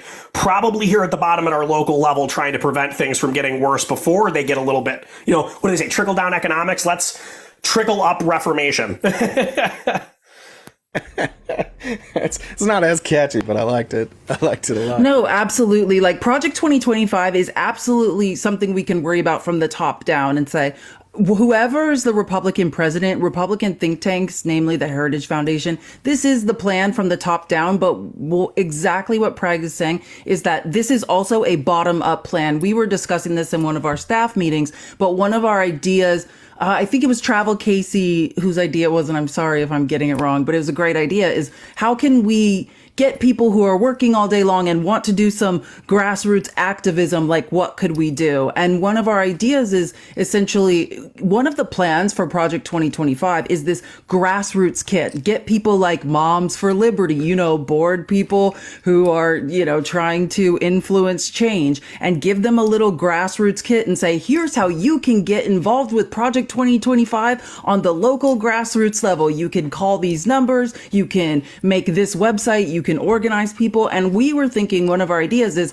how can we come up with a little grassroots activist kit against Project 2025, so we want to come up with ideas like that, because this is definitely a top down fight, but it's also a bottom up fight. This is going to affect our local communities, and we need to look at what Project 2025 is trying to do on a grassroots local level. And we need to come up with ways, easy ways, if that's dial these numbers, call these representatives, things that we can all do, even people with jobs who don't have a ton of time, that can help this fight at the local grassroots level. So if anyone does have ideas for that, definitely contact our mods, and because that's something that we're definitely interested in coming up with. Amen. Yeah, amen to both of that. I think that this type of stuff is really important because it does affect us all on a local level. So these types of stories, looking through these bills, and Pragda, you do such a great job of making it simple and making it palatable. But these are things that on a local level, part of fighting Agenda 47 and Project 2025 is simply having conversations without saying Project 2025, right? Going through bills like this with your neighbors and helping them understand. And this just draws a very broad picture that is very accurate of how Republicans respond to crises.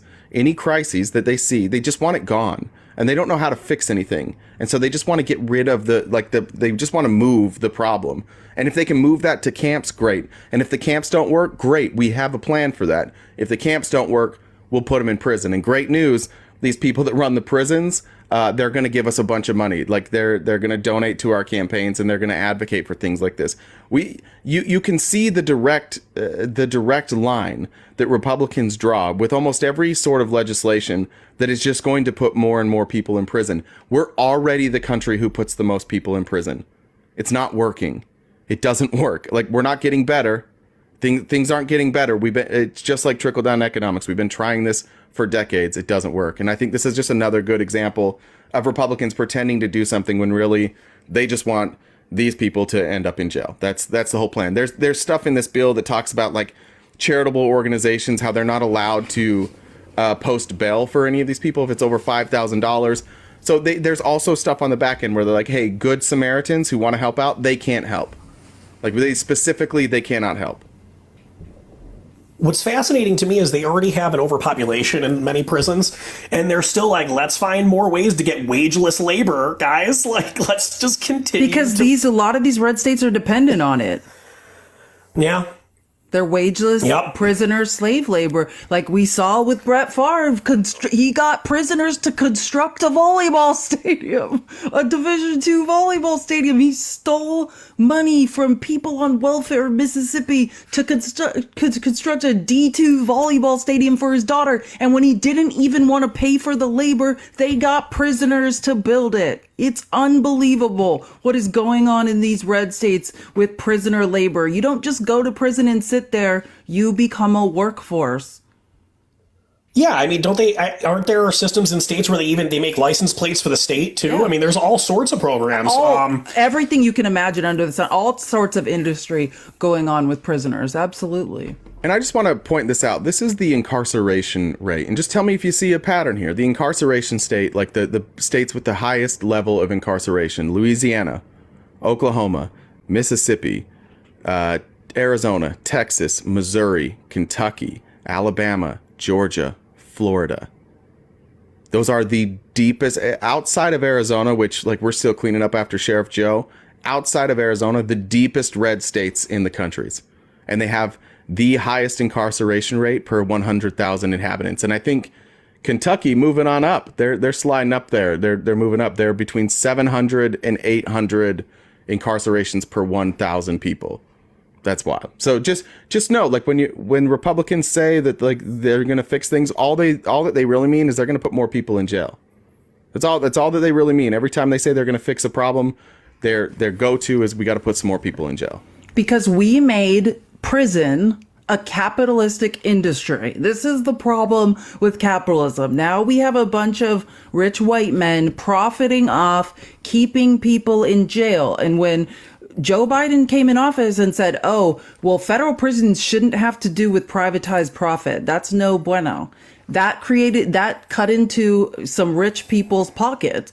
And they said, hey, we need more prisoners. Where are we going to get them from now? And the new thing now is great. The immigrants, they're going to be the new prisoners, and also the unhoused. That's another idea. That's another form of prisoner that's coming up. We heard all about it at the last NRA convention, is mental institutions. The mentally ill will also be privatized prisoners. It's terrifying what is going on. Well, and to tie all this in to our, the Safer Kentucky Act, this goes into how we have treated both people suffering from substance use disorders and mental illnesses. We treat them as criminals. This is a societal thing. And it makes it much easier for the general public to just accept and move on and just consider them to be ne'er-do-wells. But thank you guys so much for having me. Have a wonderful rest of the show. I will be listening. I got to go put my daughter down for nap. Yeah, thanks for the research. As always, you do so well with it. We really appreciate it. So glad to hear you're a girl dad. Yeah. Yes, I will. I will try to do this a little bit more often. Obviously, thanks to Felice for inspiring me and giving me a little bit of courage. I start school next Monday, so I'll be a little bit busier. But I'm so excited for you. I love learning. I'm excited too. I actually have already pre-read chapters 1 of both my textbooks. Educate all of us. Of course, great. You already started reading it. I'm hoping I'm cover to cover before mid. He's the guy that does the required reading before the first day of class. It's this guy. You know what he really loves is a syllabus. Syllabus day is his favorite day. Can we read the whole thing? I'm actually super excited about it. I was just telling my partner that what's really stifling me right now is that I don't have the syllabus yet. I was like, I really need the syllabus because, like, I feel like I'm, like, not prepared enough. I'm the person that never goes to the first day of class. Like, that's me. I don't even attend the first day of class. I didn't go to most days of class. Well, why am I not surprised to hear about that? Well, thanks guys. Appreciate it. Bye. Thanks so much. Love that guy. He's so good at that. Teacher's It's the pet. longest it's ever taken to get into our outline.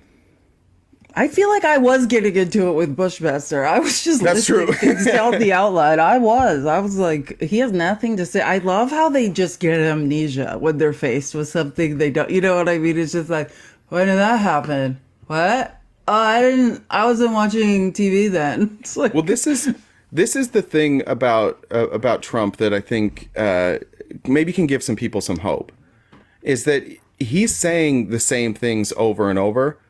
And these are easy to figure out. They're obvious lies, to the point where, and we'll get to DeSantis, but DeSantis, who was calling out that they were obvious lies, then just bends the knee. Folds like a lawn chair. I can't take DeSantis. I mean, we shouldn't be surprised. We knew this is how DeSantis's campaign was going to end. Donald Trump is a loser. And Donald Trump will be a loser. That's true. Donald Trump is losing. Now, he can spin this all he wants. He can talk about how great he is all he wants, but he essentially was the incumbent. He's been acting like an incumbent. He left and started his campaign with somewhere around like 90% approval in the GOP, and that's down around 50 to 60% depending on where you're looking. He's been losing, and it's not surprising that Ron DeSantis can't identify a loser, because Ron DeSantis doesn't know that he's a fucking loser. And so I was gonna say it's a spectrum of losers, which DeSantis is much more of a loser than Trump. And I'm just saying that because these people are all Trump's minions. Like, and they're just falling right back in line. What did we say yesterday? What did we say when we were texting? And we didn't speak all weekend. And then when we finally did speak, we were so upset and depressed. And I was just like, I'm so embarrassed to be an American. Like, I literally by Sunday at like 5 p.m. was in such a depression because it's so embarrassing to be an American after this weekend. Can I tell you a story that will make you proud to be an American? Okay, yes. Yesterday, while we were walking, my daughter has taken up riding a bike, just those like little striders. You know what I'm talking about, where you just push with your feet. So we were just going up and down the street all day long. And there's these kids in the neighborhood that go around on like the little motorized scooters. And she's funny. She like talks shit to them when they go by. She'll be like, "I'm faster than you," as they like blow by her. But eventually we get up, and the security in our gated community was like, he's an idiot. He's driving around, and he was trying to find him. And one of the kids' scooters died, so he caught that kid with a scooter, and we were coming around the corner. And she just walks up on her strider to that guy, and she goes, "What are you doing?" And he's like, they're not supposed to be riding scooters on the street. And she goes, "Leave him alone." And then she just walked up. And I was so proud of my daughter for talking shit to the man. So that might make you feel a little better. Yeah, well, our hope is in America's youth. They're the only people worth saving in this country. And that's why I'm so angry we're not doing anything to protect them in schools for mass tragedies. They're the only people we should be protecting. And every day they try to get an education, they risk their lives. It's just a shame. Yeah, I agree. Can we talk first about how Trump's coming to Arizona and how we didn't know that? Are we going? Guys, he's coming. As if America Fest wasn't enough of a nightmare. Now Trump's coming here, like this weekend, I think it is. I know it's the 20. I need to tell you that I used to go to that church. So where he's going, you probably don't know because you're not from like Central Phoenix, but I'm like not. that's a mega church. If there's a mega church in Arizona, besides there's two. There's Where like is one. it?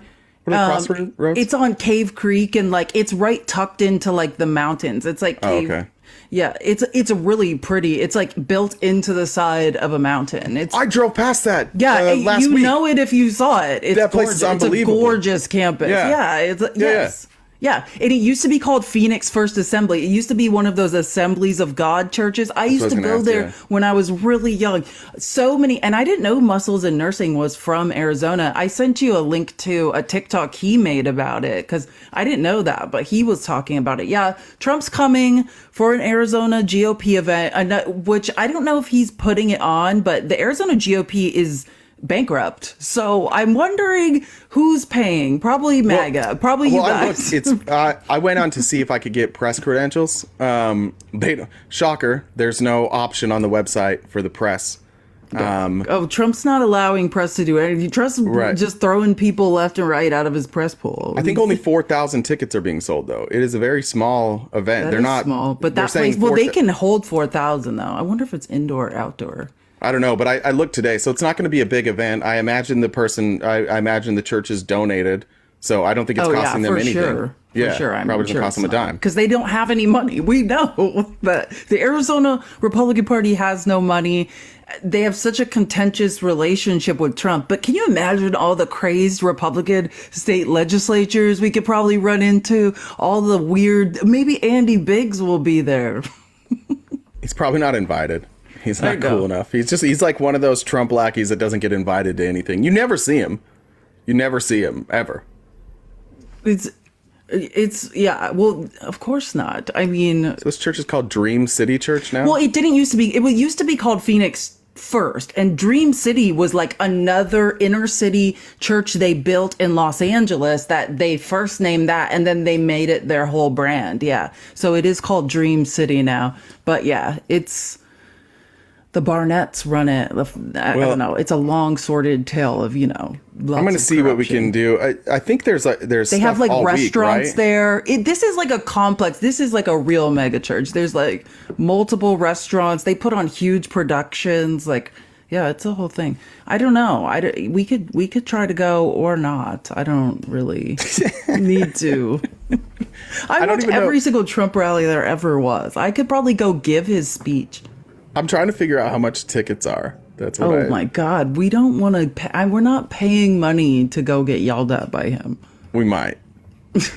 Okay. Okay, fine. Or wait, why don't we wait until what they do the day before every time on Craigslist when they offer people free tickets to come be seat fillers? Yeah, that's for the rallies. But this is wild. In order to buy tickets, you have to become a monthly registered. donator to the Republican Party. I'm not surprised. And you have to, and that starts, there's a $10 month membership that gives you nothing. You can't get tickets unless you're doing $25 a month. Oh That's my wild. God. This is such a grift. This is a big, it's such a Oh my God. MLM, except for like only one person's getting it's a rich. mid-level marketing scheme. That's Why what do you this keep is. calling? You say that. I keep meaning it's multi-level. It's not mid-level. It's I don't multi-level. know why I say that. I think just from your thought, time in and I corporate knew that- America, you always say mid-level, and Yeah. I always forget to correct. Yeah, multi. Yeah, I don't know why I say that.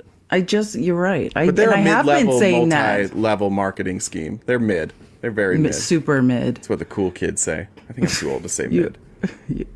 Oh my God. Anyway, so yeah, Trump will be coming to Arizona because the next stop after New Hampshire, right? The next primary is Nevada. So he probably is just, right. New Hampshire's Tuesday. When's the Nevada primary? He's probably just swinging by here before he. Yeah, and he doesn't really have to do much in Nevada. Yeah. It's I don't know the date. It's the following It's week. not. It's less important. Yeah. Let's even if I pull up, there's not even polling. Yeah, Trump's at 73%. DeSantis in second with 8%. Nikki Haley. I don't know if she's not on the ballot, but she doesn't show up in any polling anywhere. Like there's Binkley is getting 1%. I don't know who Binkley is. Who is Binkley in? He was know. remember in Iowa? keep seeing Like, who Binkley. the hell is Binkley? We should probably figure that Pull out. up Binkley. Ryan Binkley. Oh God. He joined.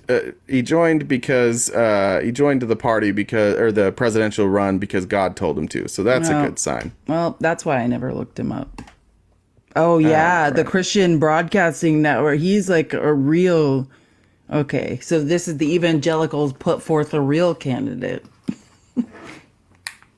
Awesome. Anyways. American pastor, businessman. I like this. He's an American pastor, a businessman, and a politician. Aren't they He's all? a pastor, which turned him into a businessman because his church is a business, and then a politician because he needed the government to take care of his church and allow him to keep running his church as a business. Yeah, and not self-interest at all. But God told him to. God told him to. I just watched that Hillsong thing. Did you ever watch that? The documentary on which one? Hillsong? I've watched two. I watched the one that the Discovery Channel made, and then just like a week ago, I feel like we get the same propaganda as thrown at us at the same time. And then I just watched the one. I had never seen the Hulu one where that That's the guy one I is watched. actually in it. Yeah, that one's Yeah. way better than the first one I watched. Is it okay? I just watched that, and it just makes me feel gross about every time I see one of these pastors up there with the fake tan, the dyed hair. Yes. That guy was shredded. The Joe Rogan part was actually kind of funny in there. Joe Rogan kind of nailed it when he's walking around with Bieber and he's got his shorts so low, and Rogan says like, God. "You don't wear your shorts that low unless you want people to think about your dick." I was like, "Yeah, that's true. I think that's what he wanted."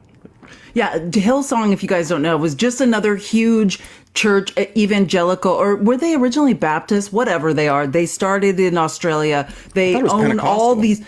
all these copyrights to music is really what Hillsong's claim to Some of that fame stuff is. I didn't know. They They own millions upon millions of dollars of copyrighted music. There was that song that I did not know that was them.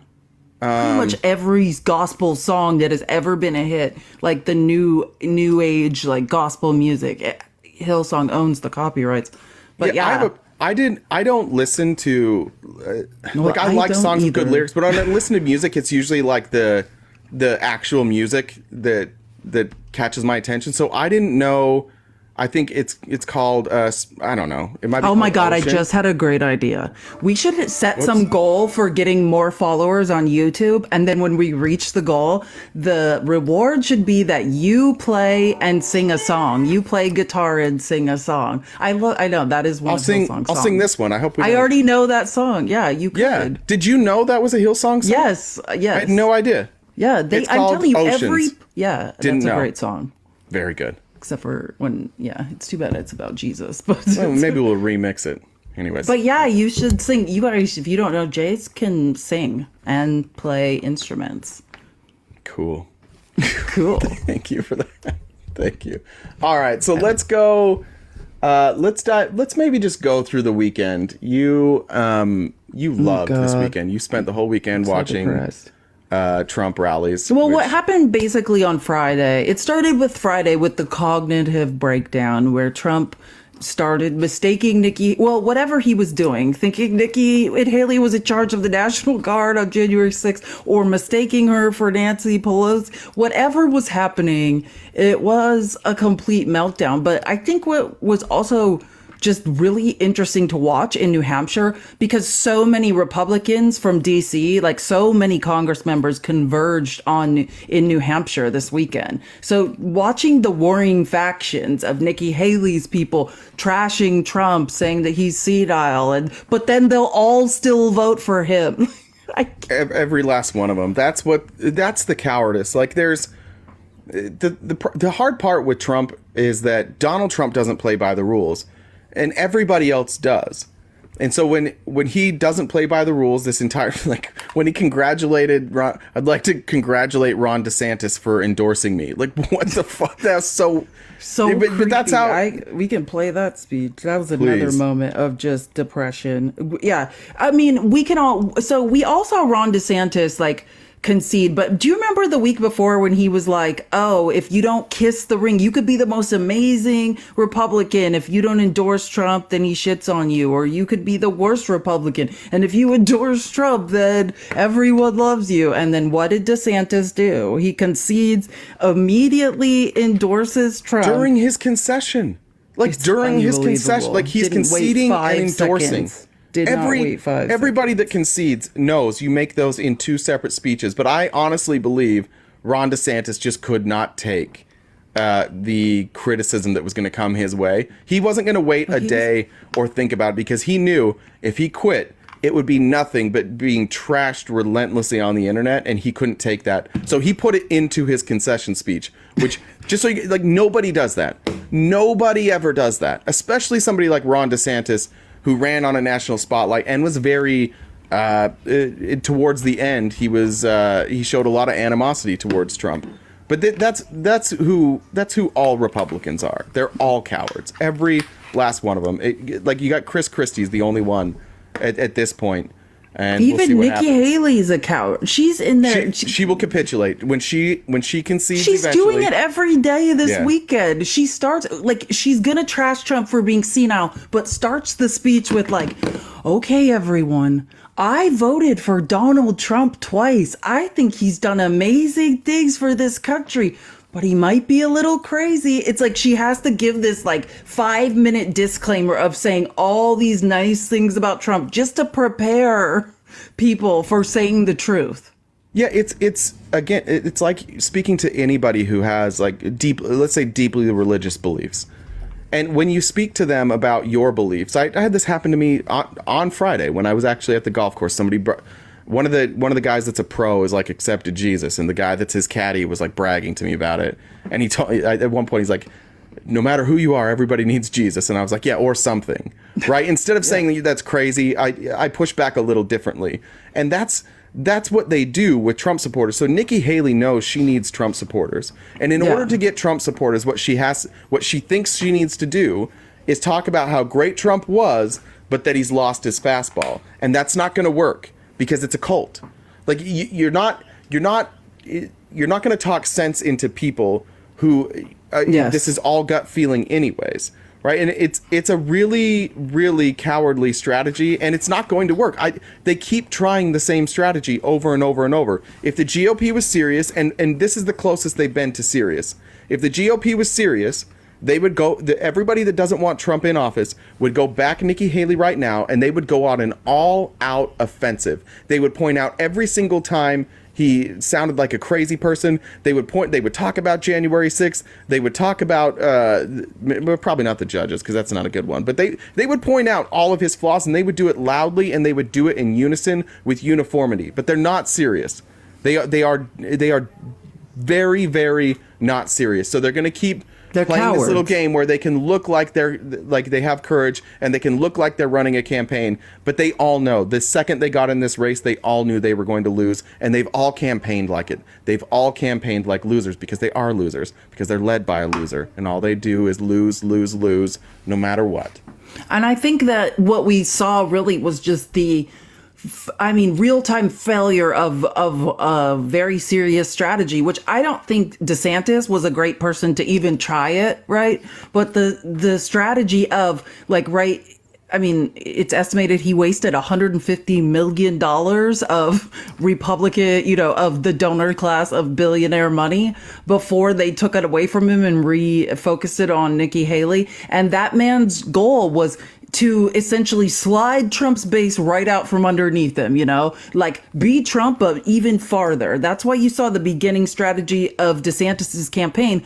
And it's at the absolute detriment to the LGBTQ community in Florida and minority communities, because his goal was to show everything Trump says, I am going to actually do it and more. He used his supermajority in Florida to say, I am going to put into action every outrageous, insane plan Trump has ever uttered, but he's not in charge of a state to put into action. I'm going to show everyone what it looks like. And I don't think people really liked what it looks like. I think it's different. I think it's different than that. I think that that's exactly what they wanted. I think that it went, because we talk to Trump supporters all the time. They sound far more like DeSantis than they sound like Trump. They want strict rights. They want, the problem that DeSantis ran into is you're not running against ideas. You're running against a person and a personality and a cult. That's the problem every single time. Donald Trump argues against himself regularly. He has no cogent talking points. He has no real plan. He is saying nothing. He's literally just spending day after day after day complaining about how unfair things are, and he's unbeatable. And stop it. Stop telling me it's not a cult. Stop.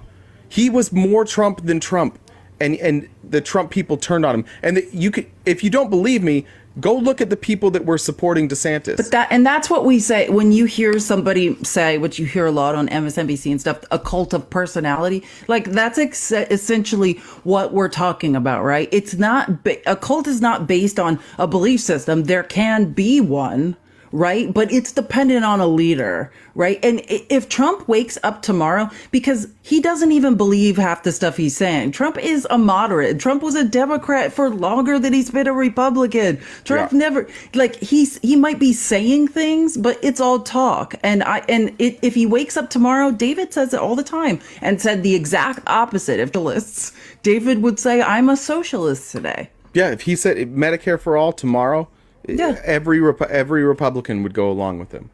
It doesn't matter. They do not care about ideas. That's why it's difficult to debate them.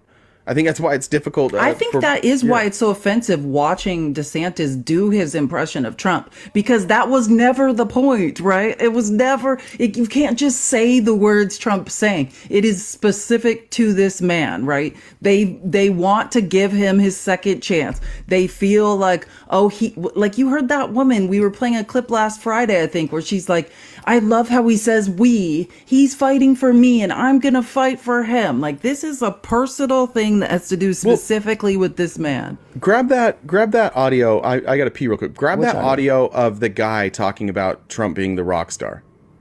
I don't remember what number it is. That old. Grab that real quick while I go to the bathroom. This man, who, by the way, I just need to say, so this is a man that was talking before the Trump rally, I think on Saturday, and I recognize this man. I have not missed a Trump rally since the Trump rally show started, and literally now can identify, just pick him out of the crowd. Like, this is a man who must, I mean, he looks crazy, but he must have a lot of money, right? Because he's following Trump around the United States. He's literally it's like Jimmy Buffett fans.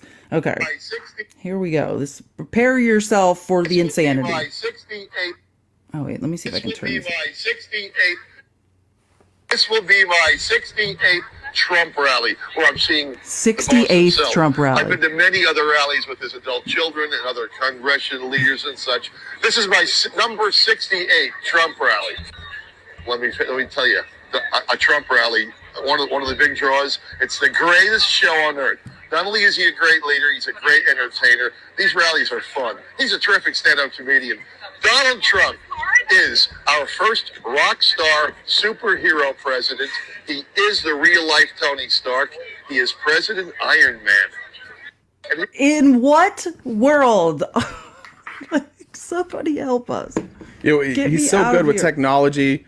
He's been so innovative in his life that he's a real world. This man cannot send an email, but he's Tony Stark. He's convinced that windmills are killing whells, but again, he's Tony Stark. Oh, the whales. But again, that's the real. That's just the truth. And I've honest to God, never once got into a conversation with a Trump supporter where it didn't end with them saying that they just liked him, essentially, right? That it all boiled down to they liked him. It's never about what he ran on. It's never about his policies. It's never about his record. It's just him, which is why he caused this problem at the border, and that can't stick. It won't stick with his people. They'll never accept that he caused this problem at the border and that he has no reason or he has no ability to fix it, because his actual stance is, I'm going to do exactly what I did. It's just me. You just need me to be there. That's it. Well, and you probably watched it, but we're obviously not going to play it. But Jen Psaki, we all love Jen Psaki. She's amazing. But she did an amazing piece just showing that, we're in New Hampshire this weekend, polling people, and 33% of the people there, 35% the border is the most important issue to people in New Hampshire that are nowhere near a border, because it has been hammered into these people to fix the border. And you saw it. Literally all Trump has been doing is saying the border's a crisis, the border's a crisis. Then finally the Democrats are folding like lawn chairs. I don't even like what's happening. The Republicans will never have another opportunity in history to take away a pathway to citizenship. And now, because Trump, this whole thing, it's not about the border. He doesn't care about the border. It's about getting him elected president. And so now we have this time where Biden's like, fine, I'll give you guys exactly what you want. And now we're seeing in real time how all these people, he has all of the electorate saying the only thing that matters is the border. The Senate Republicans are saying we'll never get a better deal than this one. And now what are we doing? Can't do anything about it. Can't fix it, because the point isn't the border. It's to get Trump elected. 100%. Yeah, I heard him talking Republicans can't even tell you what is at the border, what's happening at the border, how that affects your everyday life. And I've seen Trump try and deliver that message in New Hampshire time and time again. And he's saying just the craziest shit, that it's costing you your jobs. That it's costing you your church. He said at one point it's costing what is you the your new line? Every state's a border state now because of sanctuaries. It's like they're trying so hard. They've worked so hard, and they're great at messaging to get this to be everyone's problem. And now we're seeing in real time there is a solution on the table, but wait, it happened too fast. And the whole point was not to fix the border. It was to get Trump elected. Yeah, I saw some numbers. This was from one of his lackeys on Twitter, just saying what it had cost the American people, and this was from I want to say it was from Heritage Foundation, but just showing how much immigration costs the average American, and they came up with I want to say $1,800 a year or something like that. So I went through the methodology. I'm like, where the fuck are they pulling this from? That's crazy. And I went through it. There's not even. I went through all of their resources. There's no methodology there. There's none. They just Basically, rounded up. No, I'm telling. This is what they did. They went in and they took the budgets for every school. Because it's public funding. Basically, anything that somebody that's undocumented might get access to, they took that budget and divided it by the American people, as if to say That's that, like, hilarious. yeah, that everything was, all those services were only serving undocumented immigrants, but that shit works because it took me 15 clicks to even get. In fact, their links weren't even working. I had to go and I had to search where their links came from, like where they were actually getting their data from. But again, who's going to take 15 steps? You're going to read it. You're going to see the number at the top. You're going to say, this is costing Americans money. And you just go with it. Well, it doesn't exactly. Just they believe it's a problem, right? The replacement. The Republicans have done an amazing job messaging, and the Republican electorate never clicks through. Like you're saying, you had to click like 5 times. They won't click once. They won't check into anything. For the crazy MAGA that's here in the comments, obviously being keyboard warriors like normal, I would just say this, like, can you explain it? Can you tell me why immigration is a problem? Without pointing to Democrats, without saying the word veteran? Can you make an argument about our immigration problem? Can you give me a solution? Can you give me a solution that isn't just saying the words, close the border? When we close the border, then what? Because that's not a solution. It will crash our own economy. But that's just the further goes into the point that there is no point. Because the solution, this is how little anyone checks into anything. The solution that Donald Trump has given won't make any sense because it will hurt us more than it will hurt anyone else. And by the way, I think possibly the most disappointing part of the weekend, and I know you have this audio, Which audio? was watching Elise Stefanik. And she asked very fair questions about Donald Trump and about his case with E. Jean Carroll, and her making. I'll let her make the argument. Do you have that? Let me pull it up. Well, yeah, and just to go into a larger thing, I made a thing about this, but Von Hilliard, he's from Phoenix, very defendant of he is he's the reporter that was kicked out of the press pool, because Donald Trump is a fascist, and one of the main tenets of fascism is to silence the media and not let anyone do any reporting. But this wasn't even a case of like a reporter being smart and doing some investigative reporting. Von Hilliard was banned from the press pool on Sunday for asking a question, and Elise Stefanik just exposing that she's a giant bigot. Is there any good audio on that that's going to translate over this? Yeah, we can see how it goes. Let's see. Yeah, we can see how it goes here. Let me find it really quick. I have it. Yeah, here we go. I think we might be able to hear it. So this is after the speech, and there's a bunch of people talking. So if you can't hear it, I'll just stop and periodically explain what's going on. But this is Von Hilliard talking to Elise Stefanik. At the top of the ticket. How do you grapple with standing by his side while the jury is debating how much to award E. Jean Carroll for being sexually abused by Donald Trump? So he said, how do you grapple with standing by his side when a jury is debating how much to award E. Jean Carroll for being sexually abused by Donald Trump? Witch hunts against President Trump. And she said immediately, these are witch hunts, right? Like immediately goes to misogyny and a woman. Trained talking point. Talking point. It just goes to show you how when we say the patriarchy and we think of men, it's not, women prop up the patriarchy as well. If you're a woman in Republican leadership, you are actively working against women. Whether it's the bogus case from Tish James, who is a radical prosecutor, they are all witch hunts against President Trump. No, of course not. The jury found that Donald Trump sexually abused her. Witch hunts. And he's saying no, and she's saying that. For instance, you're saying that Tish James, the attorney general, is weaponizing this case against him. And he's saying, no, it's a jury of citizens, right, that have found him liable. It's not a witch hunt. It's not the weaponization of a state government. This is citizens who found him liable. against President Trump, and the reason why is because he is polling ahead of Joe Biden, and Joe Biden is the weakest candidate we've ever seen. No, I disagree. No, I don't believe that, and I support President Trump.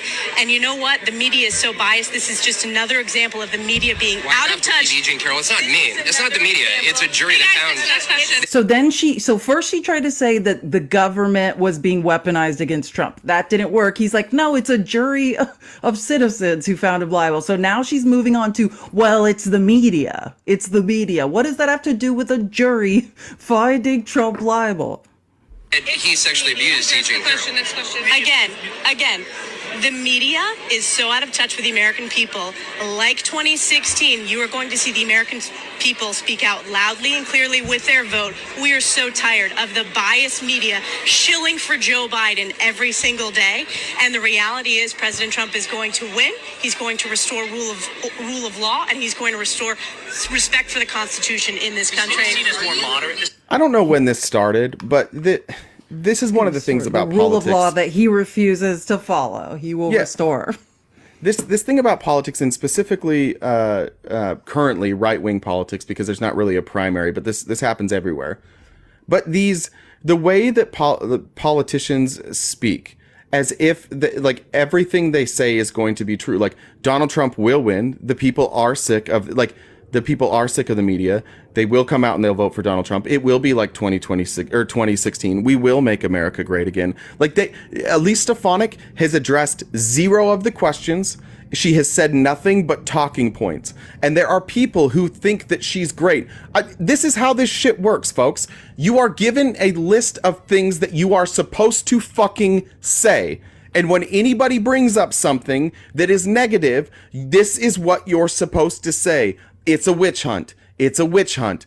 We're going to win. We're winning in the polls. The reason it's a witch hunt is because we're winning in the polls. It's nonsense. Nobody would accept these type of answers anywhere outside of the political sphere. But inside the political sphere, we've all just agreed like, hey, we're all going to be fucking morons in politics. We're all going to let people say the dumbest possible shit that they can, and we're just going to roll with it. We're just going to pretend that what she's saying isn't fucking crazy. That's a crazy thing to say. If you talked like that in any other scenario, people would be like, what the fuck are you talking about? You're an actual crazy person. But in politics, where it's two sides, that's all you have to do. And people eat that up.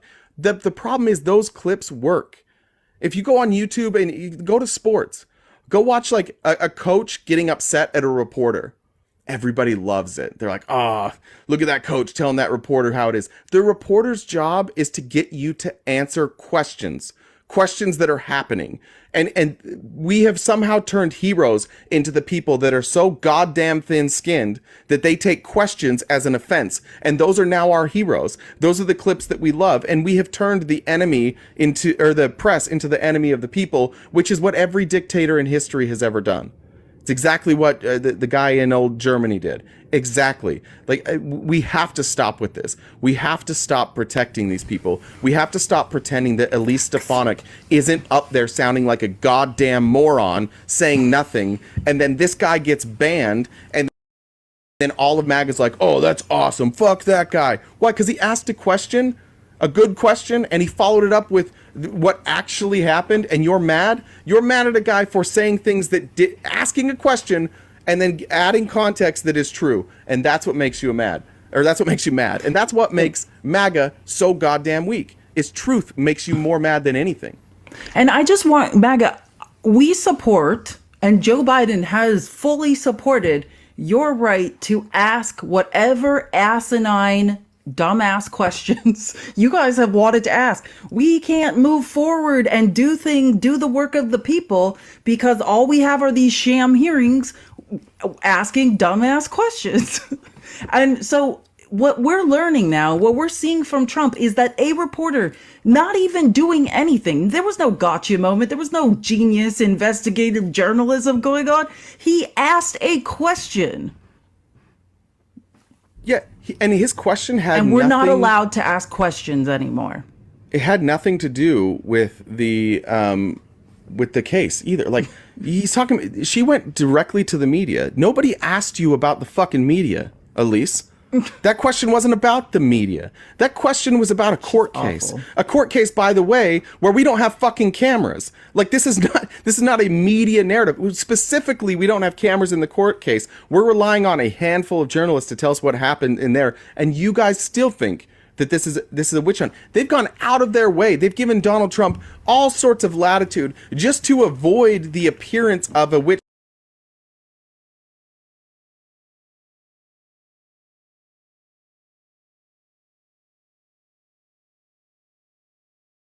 Know what the fuck they're doing. They're just getting obliterated in court day after day after day. And when somebody comes up and points out that they have no defense and we'd like a defense, Elise Stefanik is like, the press is the enemy of the people. Oh, it's a witch hunt. Like, and just to be clear, the term witch hunt, of how ironic that is, that's exactly really what this is. Anytime a woman in history would stand up for herself, accuse a man of something they didn't like, there was a witch hunt. They would call her a witch and then drown her.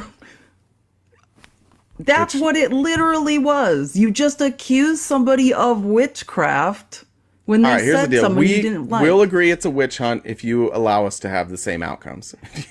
We won't drown him, but we'll send him to Azkaban. Well, no, because that's how you got cleared up from your charge of witchcraft. Once you drowned, they're like, oh, I guess it wasn't a witch because she drowned. But if you didn't drown, then they're like, oh, it is a witch, and then they kill you again. Which, yeah, it's fair. It was a fair way. There's no way to win the witch hunt. But mostly, I think my frustration from this weekend and the embarrassment, it really comes from seeing clips like that. She's the worst. Elise Stefanik was vile this weekend. Like, women everywhere. We are going to be white women in this country essentially are going to be one of the largest swing votes. And Elise Stefanik, Trump is considering her as his running mate to poll the white woman vote. That's what this is about. The independent, moderate woman vote. That's who she's supposed to poll. And she is sitting here screaming witch hunt. She doesn't support women in any way. She supports a federal abortion ban. I think he knows 100%. There's no way he would trot out the VP right now. Okay, well, I'm just, listen, he's using Stefanik as a shield. I just want you to know that, as somebody, I was looking when I reported, so May 2023 was the first time I said, oh, I think that Elise Stefanik is the dark horse candidate. It's not because Trump is saying that. It's because it was leaked. It's just an idea that's being floated because his other people, Margarine, Scary Fake, cannot pull the moderate female vote. But then she shifted hard right. Like that was. But that's what I'm saying, because she's not playing the position correctly. She does. None of them know how to play the position that he needs somebody to play. And also, it goes to what you were saying of like, will Trump have a, let's say, non-conventionally attractive woman as his running mate? Because that's another thing that Elise Stefanik doesn't fill, is that, the typical look that you see in like far right media or, Republican media, the blonde hair, blue eye, or, conventionally attractive woman look. She doesn't fit that either. You know who Trump doesn't throw under the bus? Alina Habba. Oh, I see That's a scenario where Alina Habba's on the ticket. Oh, I just want to go over this too, because that's another thing that I don't even think I put it. Oh, I did put I put a couple of the clips in there. But Joe Tacopina, this is the thing. And I spent so much time dragging Joe Tacopina and being like, oh, he's insane and he's a loser. But like Joe Tacopina, just to be clear, is a very experienced and well-regarded trial attorney in New York City, if you don't know that. Like, the way he goes hard and acts insane, it's almost a defense for his client. Like, he tries to take the heat off his client by appearing more insane, almost. Like, it's a strategy. Yeah. And Trump essentially, right, cast him out, or just kind of, he was the golden boy, and then Trump pushed him aside for Alina Habba. Alina Habba, the person that can't check a box to get a jury trial. Alina Habba, the person that responded to a motion that had already been denied.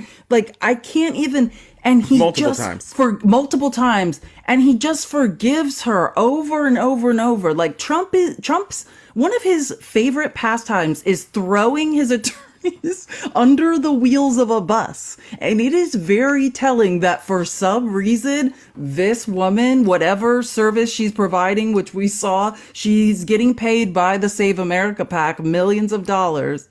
She is one of, also another lawyer who's actually being paid, right? It's just very interesting. I have never seen somebody other than his daughter Ivanka who can do no wrong. And she's his worst attorney to date, too. Like, this is the worst attorney he's had. The worst. And it's not close. It's not close. Like, he had Rudy Giuliani, and it's not close. He had Jenna Ellis, and it's not close. It's so true.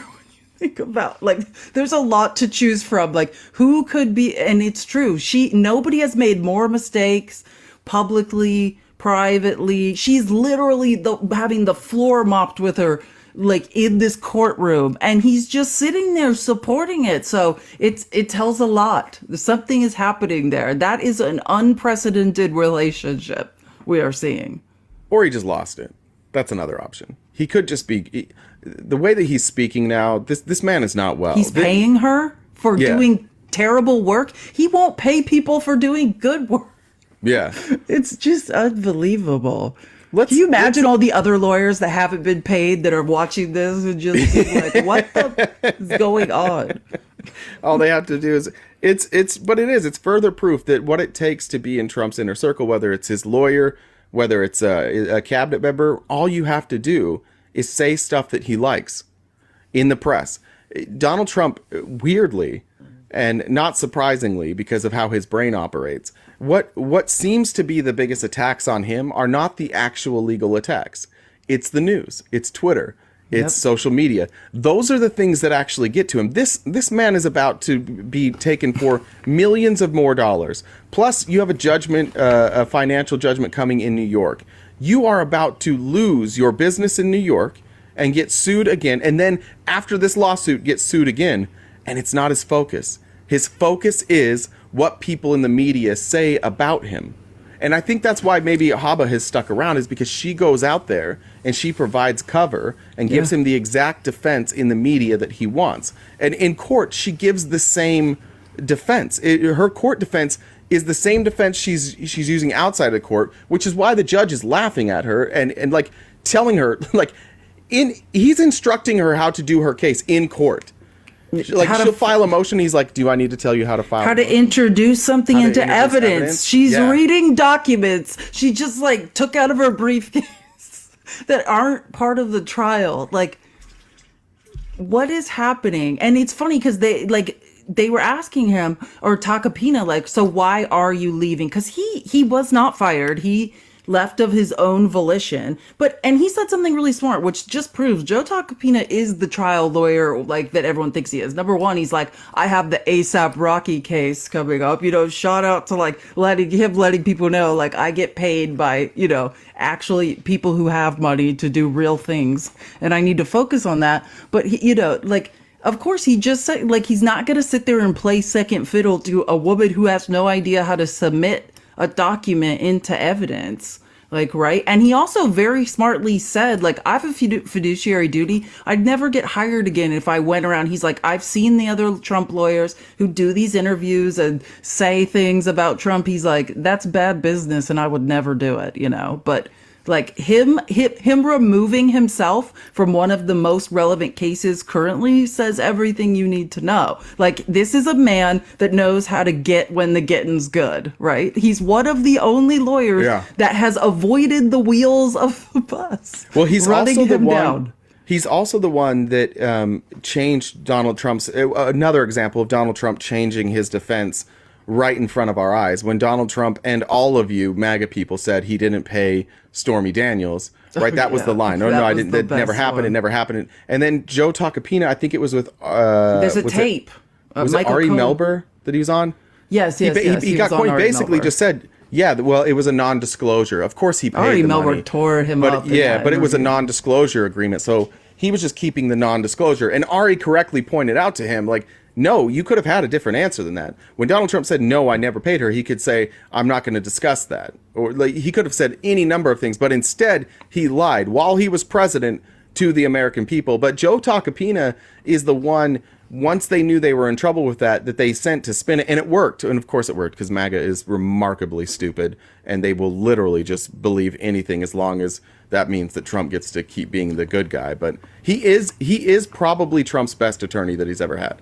I don't think that, listen, MAGA, I do think you've got yourself into this problem, but I do not think, I mean, literally in real time, the judge started this case. One of his first statements to that jury was, how much will it take to make Donald Trump stop? The lawyers on, I believe, Thursday filed another motion. They're going to enter into evidence stuff he's been saying in this last week to prove that whatever you guys were thinking, it's not going to be enough, because he's still going. You guys are the ones that are, the reason that Trump doesn't care and he's still going is because you're paying however much this ends up being. That's why he doesn't care. He's not going to pay for it. The Save America PAC, which we know is grassroots, under $1,000 donations, real everyday average Americans are paying for this man to run his mouth. And then just repeating it, like, that's the sad part, that there are millions and millions of Americans who, again, Donald Trump will be gone, hopefully sooner rather than later, and there will be millions of you who spent 7, 8, 9, 10, however many years he lives left, just criticizing women, criticizing abuse victims, criticizing soldiers, criticizing generals, criticizing people who have dedicated their life to the law. Like, you will, when he goes down, whether it's the end of his life or he goes to prison, that's what you're left with. You're left with spending years of your life defending a disgusting person and demonizing all the victims along the way. Every victim was the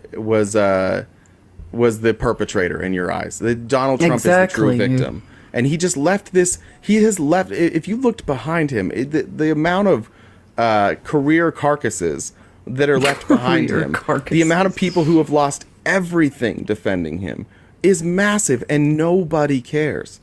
It's it's either Donald Trump is right or everybody else is wrong, right? Which one is it? Trump's right, and every other person on earth, including all these people that worked for him, every single person that was on his team, the only person telling you the truth is one man that gets up and paints himself orange every day. And I do think that the absurdity of MAGA is on display, and I think the absurdity of MAGA is more recognized than MAGA thinks.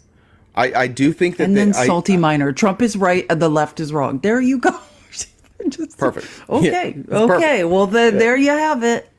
And again, I think that's how the election goes. If Trump winds up making it to the election, which I've made the prediction that he didn't, I don't feel great about that prediction. But I don't see a scenario where they win. Like, it's getting embarrassing now. That was the feeling we both had this weekend, is like, I can't believe on Monday we've got to show up and talk about this shit again. I know. Like, I know for a lot of people it's fun. Like, a lot of, and look, Trump brings engagement. There's no question about that. But the truth is, Felice and I would love to talk about something else. We would love if this wasn't the biggest story, but every week it's the biggest story because you fucking idiots won't stop.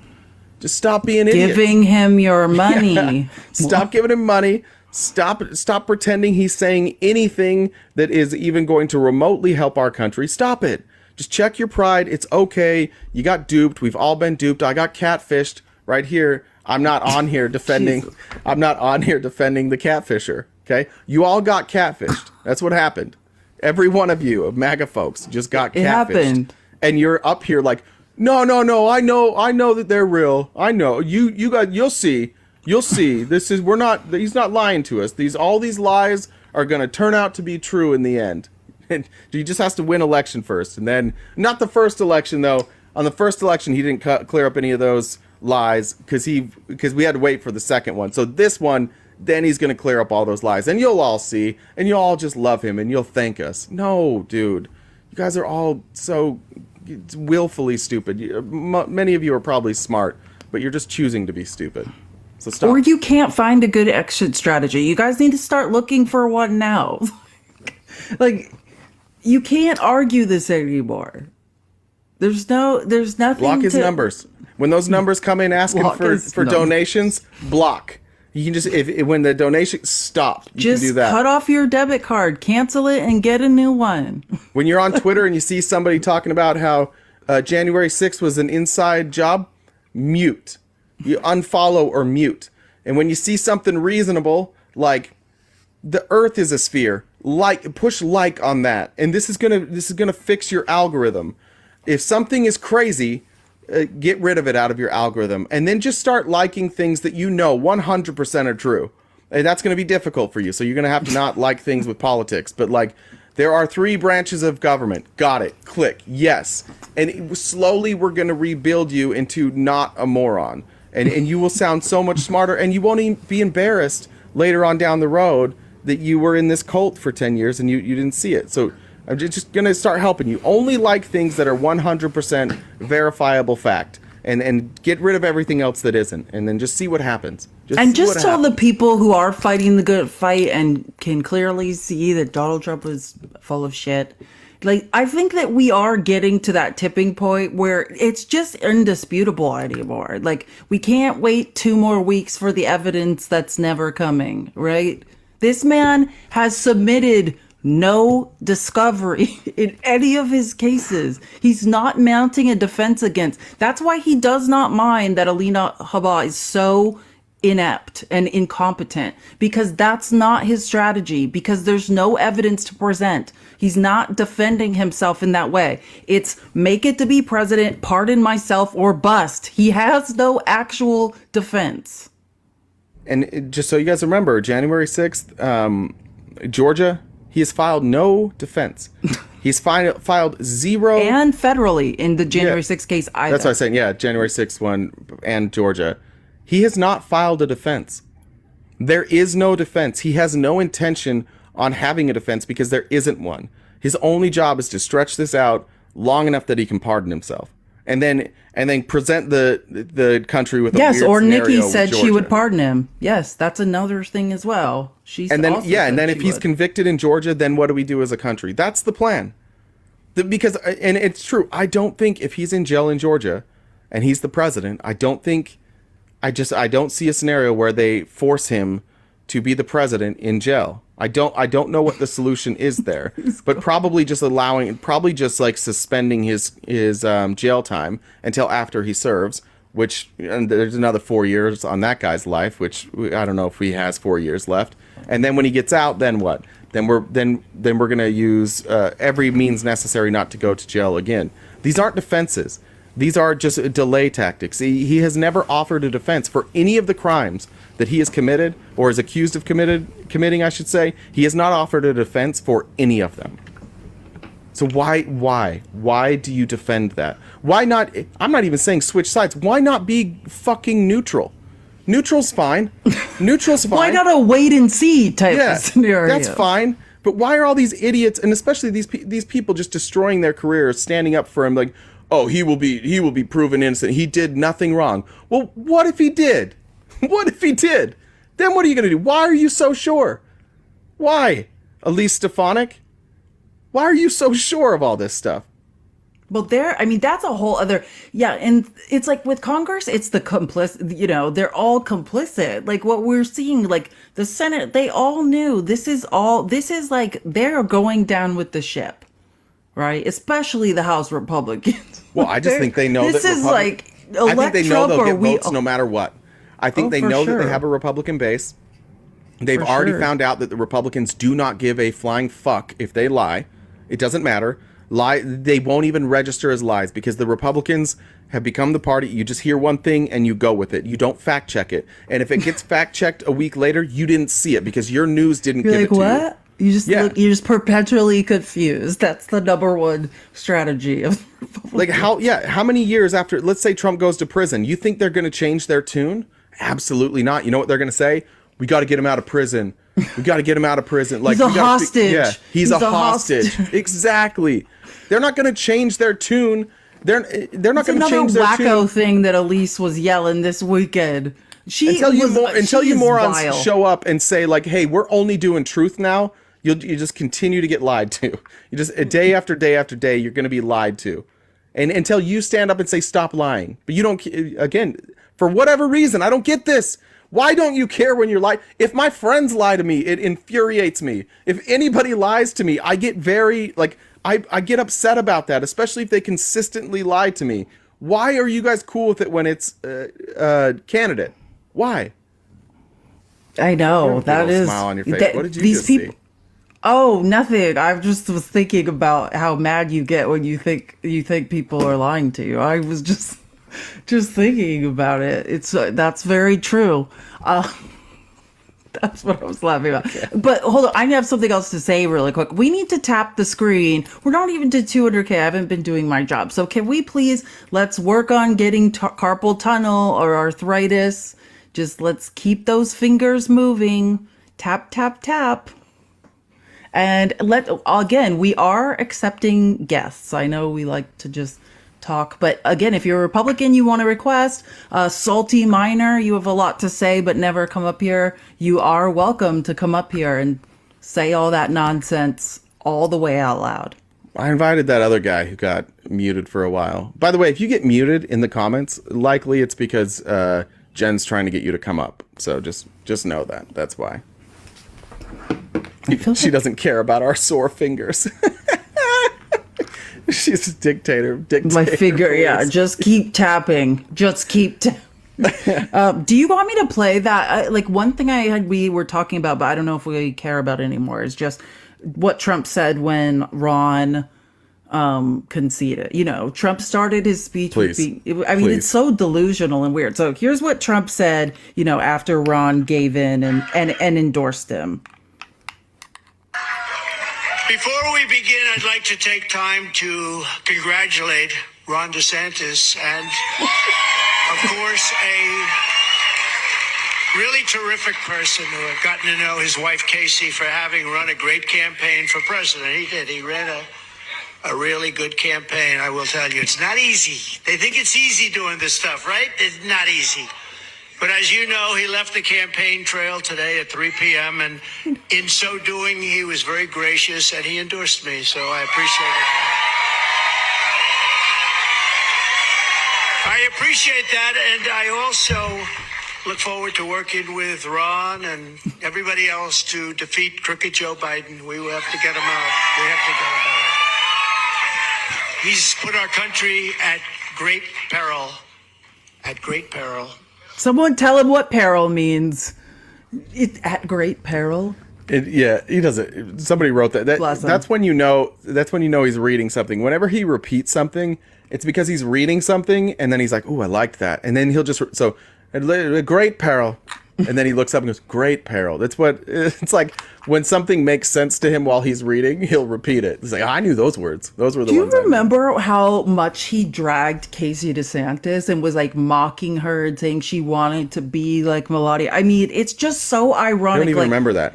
Oh well, yeah. This is a while back. This is a while back. But I'm just making the comment. It just goes to show you that this man does not care about anything, right? Just a switch flips at him, and he's just like, okay, on to the next. Breaking news: it appears that they are now reporting that Donald Trump's red spots were.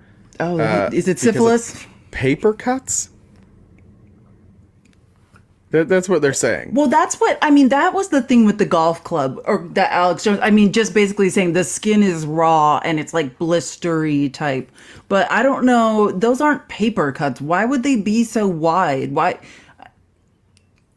I don't know. This is from TMZ. Let's see. Who's saying they're paper cut? Whose narrative is that? Trump's still trying to prove he doesn't have syphilis, which is the best part about mocking Trump in the media is like he can't bear it, right? Okay. Instead of just ignoring it, he's still doing it. Now I'm going to go conspiracy theory here. Okay. Well, TMZ TMZ is it's owned by Harvey Levin, who's a Republican and accepts money. They historically, for posts. we know, have buried stories for Trump. They show Admittedly, they show a picture from the morning and a picture from the evening, and the marks are gone. However, I'm looking at the picture, and the skin color, not just around where the wounds were, but near it, it has a it suspiciously looks a lot like the skin color on his goddamn face. It's almost definitely, if you guys go to the TMZ, I'll drop this in the Discord, and you guys look at the pictures, you guys tell me. But if you can't tell me that it doesn't look like he just covered them up with makeup. Let me drop this in the Discord. Donald Trump has like full-time makeup artists that just slather.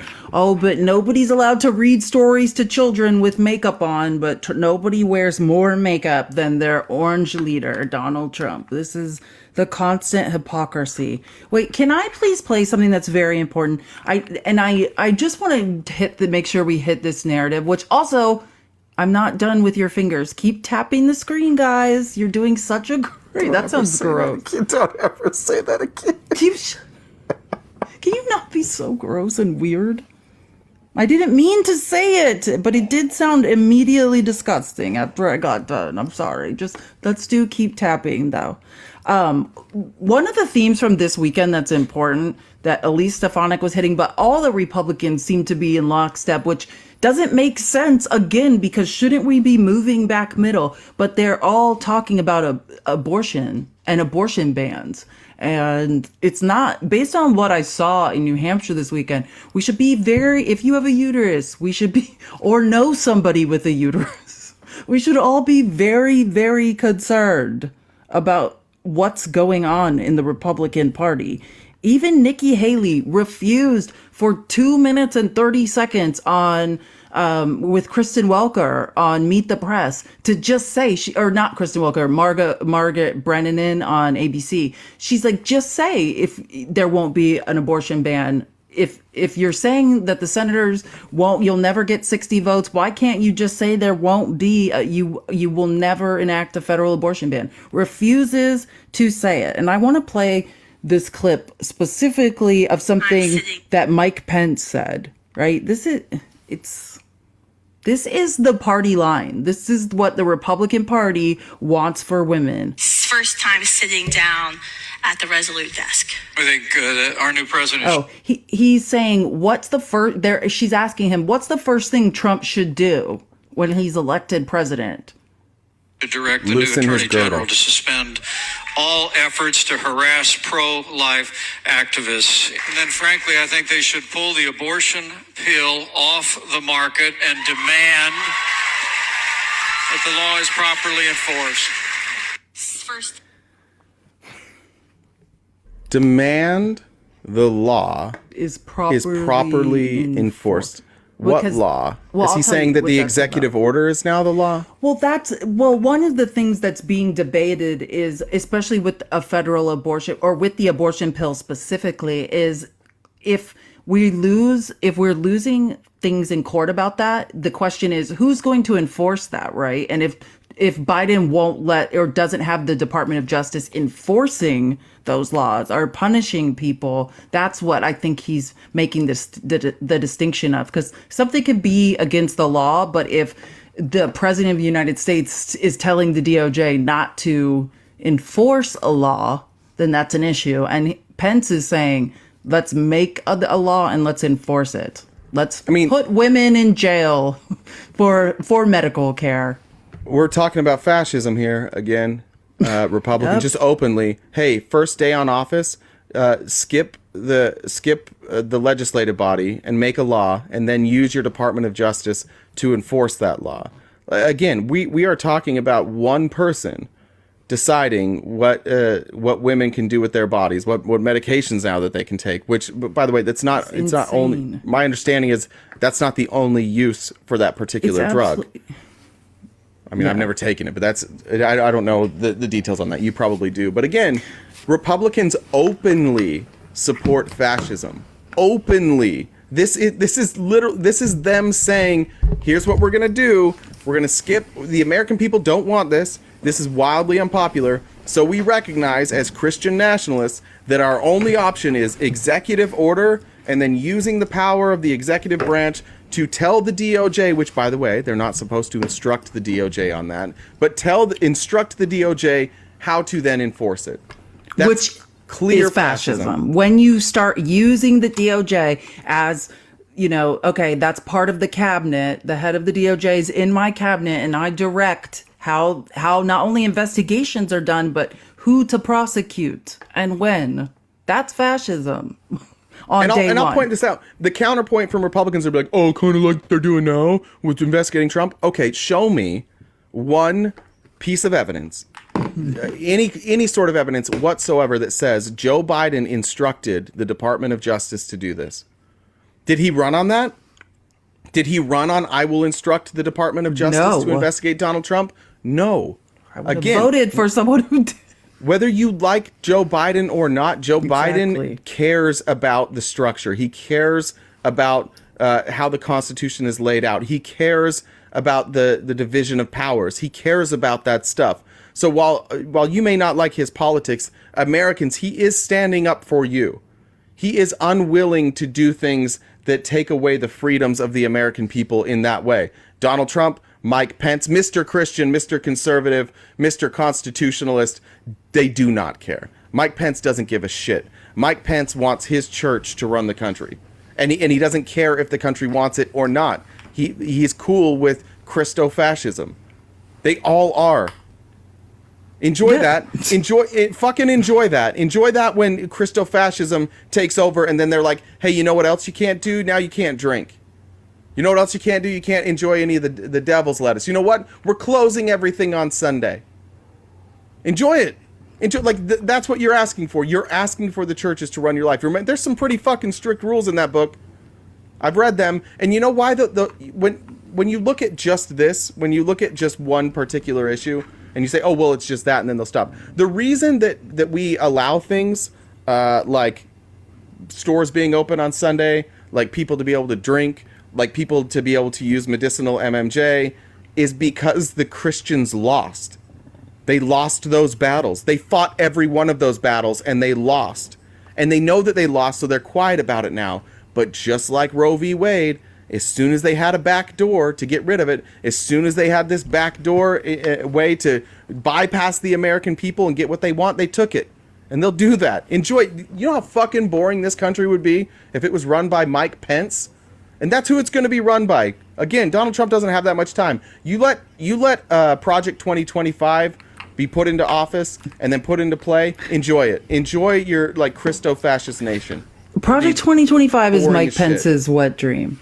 Quite literally. It is. That's who Mike Pence is, and he is the benign version of Donald Trump. It's terrifying. None of this involves any He's not of us. allowed to privately meet with Project 2025. His wife won't let him. He can't be alone with Project 2025. That's like his corn. He's just leafing through 945 pages of Project 2025, being like, oh yeah, family is a man and a woman. I love this. Yeah, he's just so into it.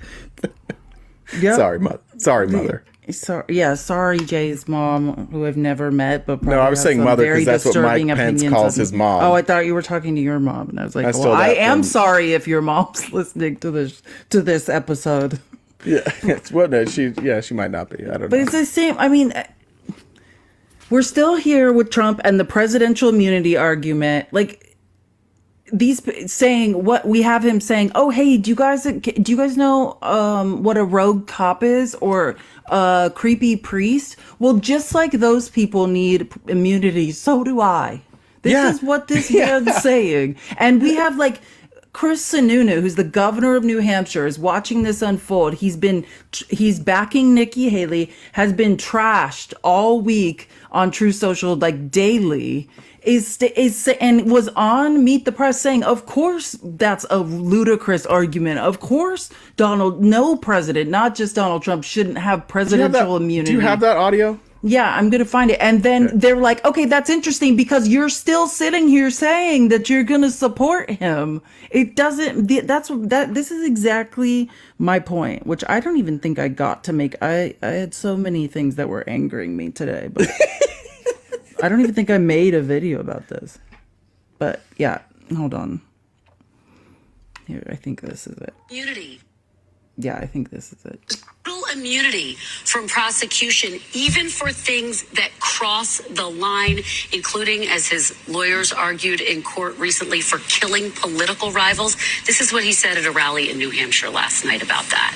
You're going to have to give the president, you're going to have to allow any president to have immunity so that that president can act and do what he feels and what his group of advisors feel is the absolute right thing. Otherwise, you're going to have presidents that are totally impotent, and we've had enough of them already. So having immunity is so important, and I hope the Supreme Court has the courage to do that. Do you agree, should a president have total immunity even for things that cross the line? Of course not. The amazing thing about that clip is he was dead serious. He wasn't even making one of his ridiculous jokes. He was dead serious about that. And that should get everybody, I don't care what political party you're from, whether you're an extreme conservative or a socialist liberal, everybody should be concerned with that type of mentality going into the White House. And yet you are saying if he is the nominee, that you are going to support him. How can you say that you'll support him? At the end of the day, I think most statement? Republicans are going to get behind the Republican nominee. I'm hoping that it's obviously Nikki Haley. This is how bad Joe Biden is. 6 months ago, Trump couldn't beat Biden. This is how bad Joe Biden is. Inflation is crushing middle and low income families across this country. We're weak on the international stage. Stutter. These are the talking points that he practiced before the interview. None of that is true. Again, yeah, what was the question you were asked? How can you support somebody? Joe Biden's economy is, and this is the thing. And what the Trump people in here are like, why'd you cut it off? Why didn't you let him keep talking? He was making good points because that's the only part you heard. It's the only part you heard. You get so on, and I know this. I know I know this. It's part of me. I know that when you hear bad things about Donald Trump, it physically hurts you. It makes you physically uncomfortable. And what he started saying about Joe Biden provided you this wall of relief. Like it just rushed over you. It's called the Spirit in church, but that's what it was. All that is you've been conditioned not to hear bad things about Donald Trump. And so, and they know that, and so that's why when they're questioned about Donald Trump and they're questioned about supporting him, even though they're just like, he's crazy. Who the fuck would say that? And they're like, you're gonna vote for me? Well, yeah, Joe Biden. The economy is really crushing middle America. Like that's what they do, and that makes you feel good. There's your relief. Because you can't sit there and have people talk about Donald Trump in an uncomfortable way. You also can't defend it, which is why people like Sawed Off Steve stay in the comments and don't come up here. Tap the screen. Sorry, I'm just... We want to see lesions like Trump's hands on his fingers. You guys should all have syphilis hands when this live is over, just like Donald Trump. It's like the stigmata. If you guys really care about us, your fingers will be bleeding by the end of this live. Okay, so this is the point I want to make, though. Like, it's the pivot you cannot make, and why you could tell he was flailing out there. He was drowning because it doesn't make any sense.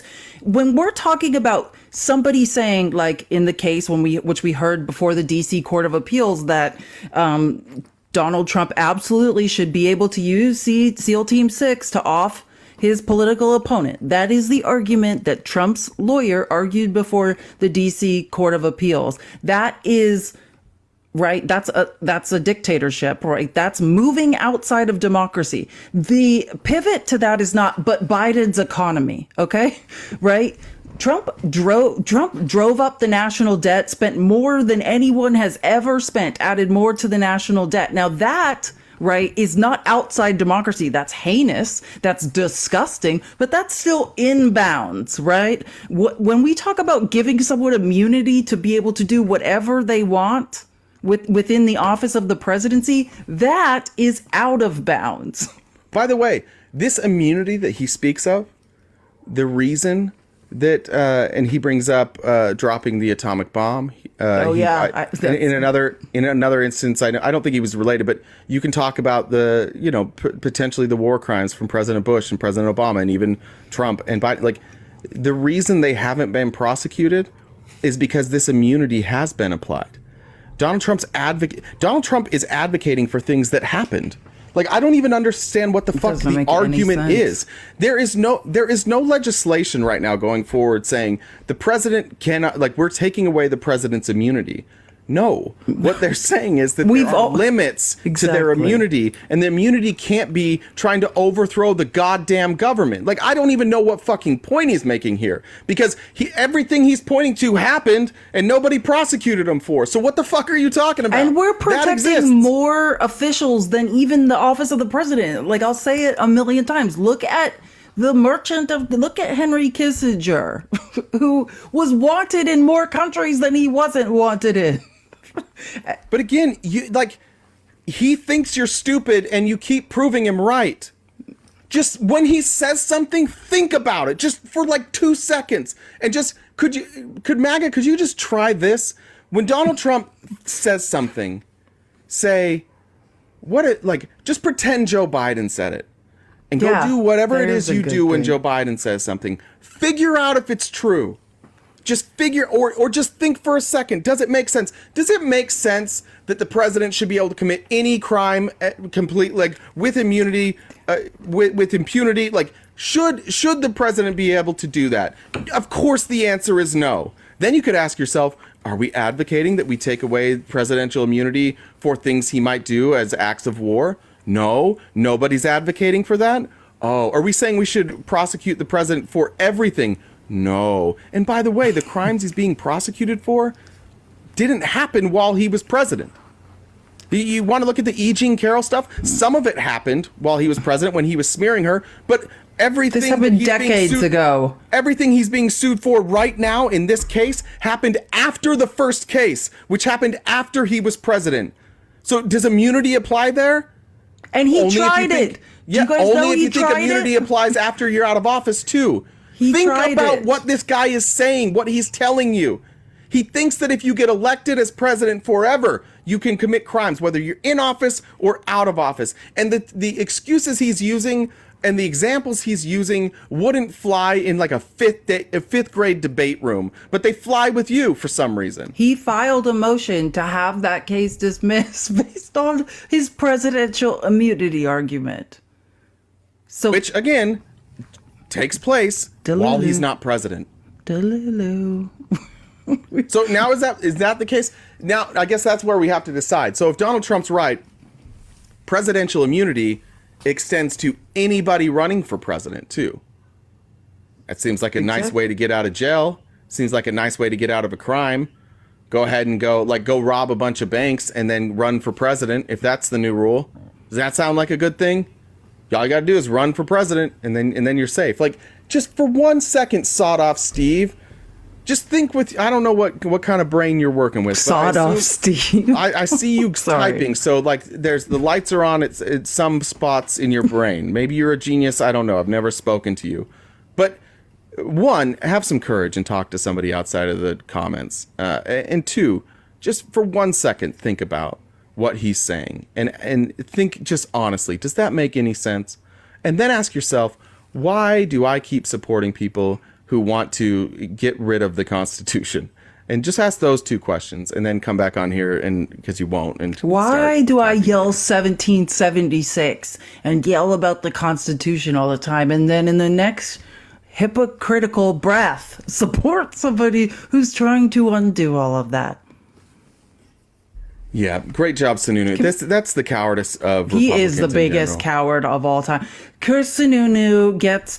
I mean, because... By the way, he's campaigning on getting rid of Sununu. Like, really, the Republicans are more embarrassing than Trump. Do you know what I'm saying? Like, Sununu is much more of... All these people that are propping up... These people, this isn't in question. All of these people in Congress, all of these governors that are propping Trump up, they know who he is. They know what he's done. Trump is a coward, but these people are much more cowardly. Yeah, imagine than Donald Trump is. These are Chris Sununu, you are a coward. Period. I like tacos. Now imagine a new taco restaurant opens up in your neighborhood. Tap that and screen. you go to that taco restaurant every day for 7 years. And every day for 7 years, people in the restaurant tell you how great it is. And your friends tell you how great it is. And you show up every day and you order 6 tacos and they slap you in the face and they tell you to go away. And you keep coming back for 7 years. You never got the tacos. You have no idea. You just trust that all these people who are eating tacos agree that it's good. And you know one fucking day, you're going to walk in there and you're going to order your 6 tacos and they're going to give you a number and you get to sit with the cool kids now and eat your tacos. You're convinced of it. But for 7 straight years, you've gone in there every day and been slapped in the face when you ordered your tacos. That's what we're dealing with Donald Trump here. Nothing he says comes true. None of his promises come true. Nothing he says is based in fact. And you still just keep showing up every day believing that this fairy tale is going to come true. And it's embarrassing when you're talking about somebody who was elected governor of that state doing the same shit. Coward. It's and this is the same. Or you're all stupid. It's well, one of the two. We can't trust him either because it's like this. Well, the problem is the selective honesty, right? Like one of the other things he was saying was like he was very honest about the fact he's like, well, where Trump had his rally on Saturday night, they last minute had to use a sheet and cordon off half the place because it was too empty. And so even then there's still empty seats, but it looks much fuller because his people had to use a black sheet and cut off half the arena. So he can be honest about that, but he can't be honest about everything. We can't trust a word these people are saying. Exactly, because Period. even when they do tell you the truth, you know, under the right circumstances, they will tell you lie. the exact opposite of what they just said, and they don't care. They will stand when it is safe. They'll stand on principled ground, and then when it's no longer safe, they will tell you the opposite. And they will. And if you ask them about why they told you the exact opposite, they will accuse the fake news. And it's fake. All you guys want to do is just cause problems.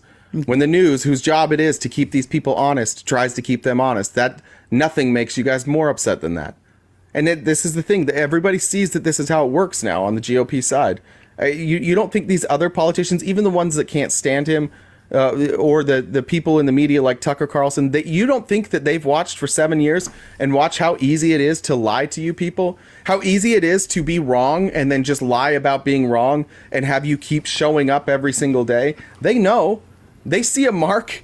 They know when they can. You don't think they see the money? You guys are getting got. You guys are getting got. You guys are being shaken down daily.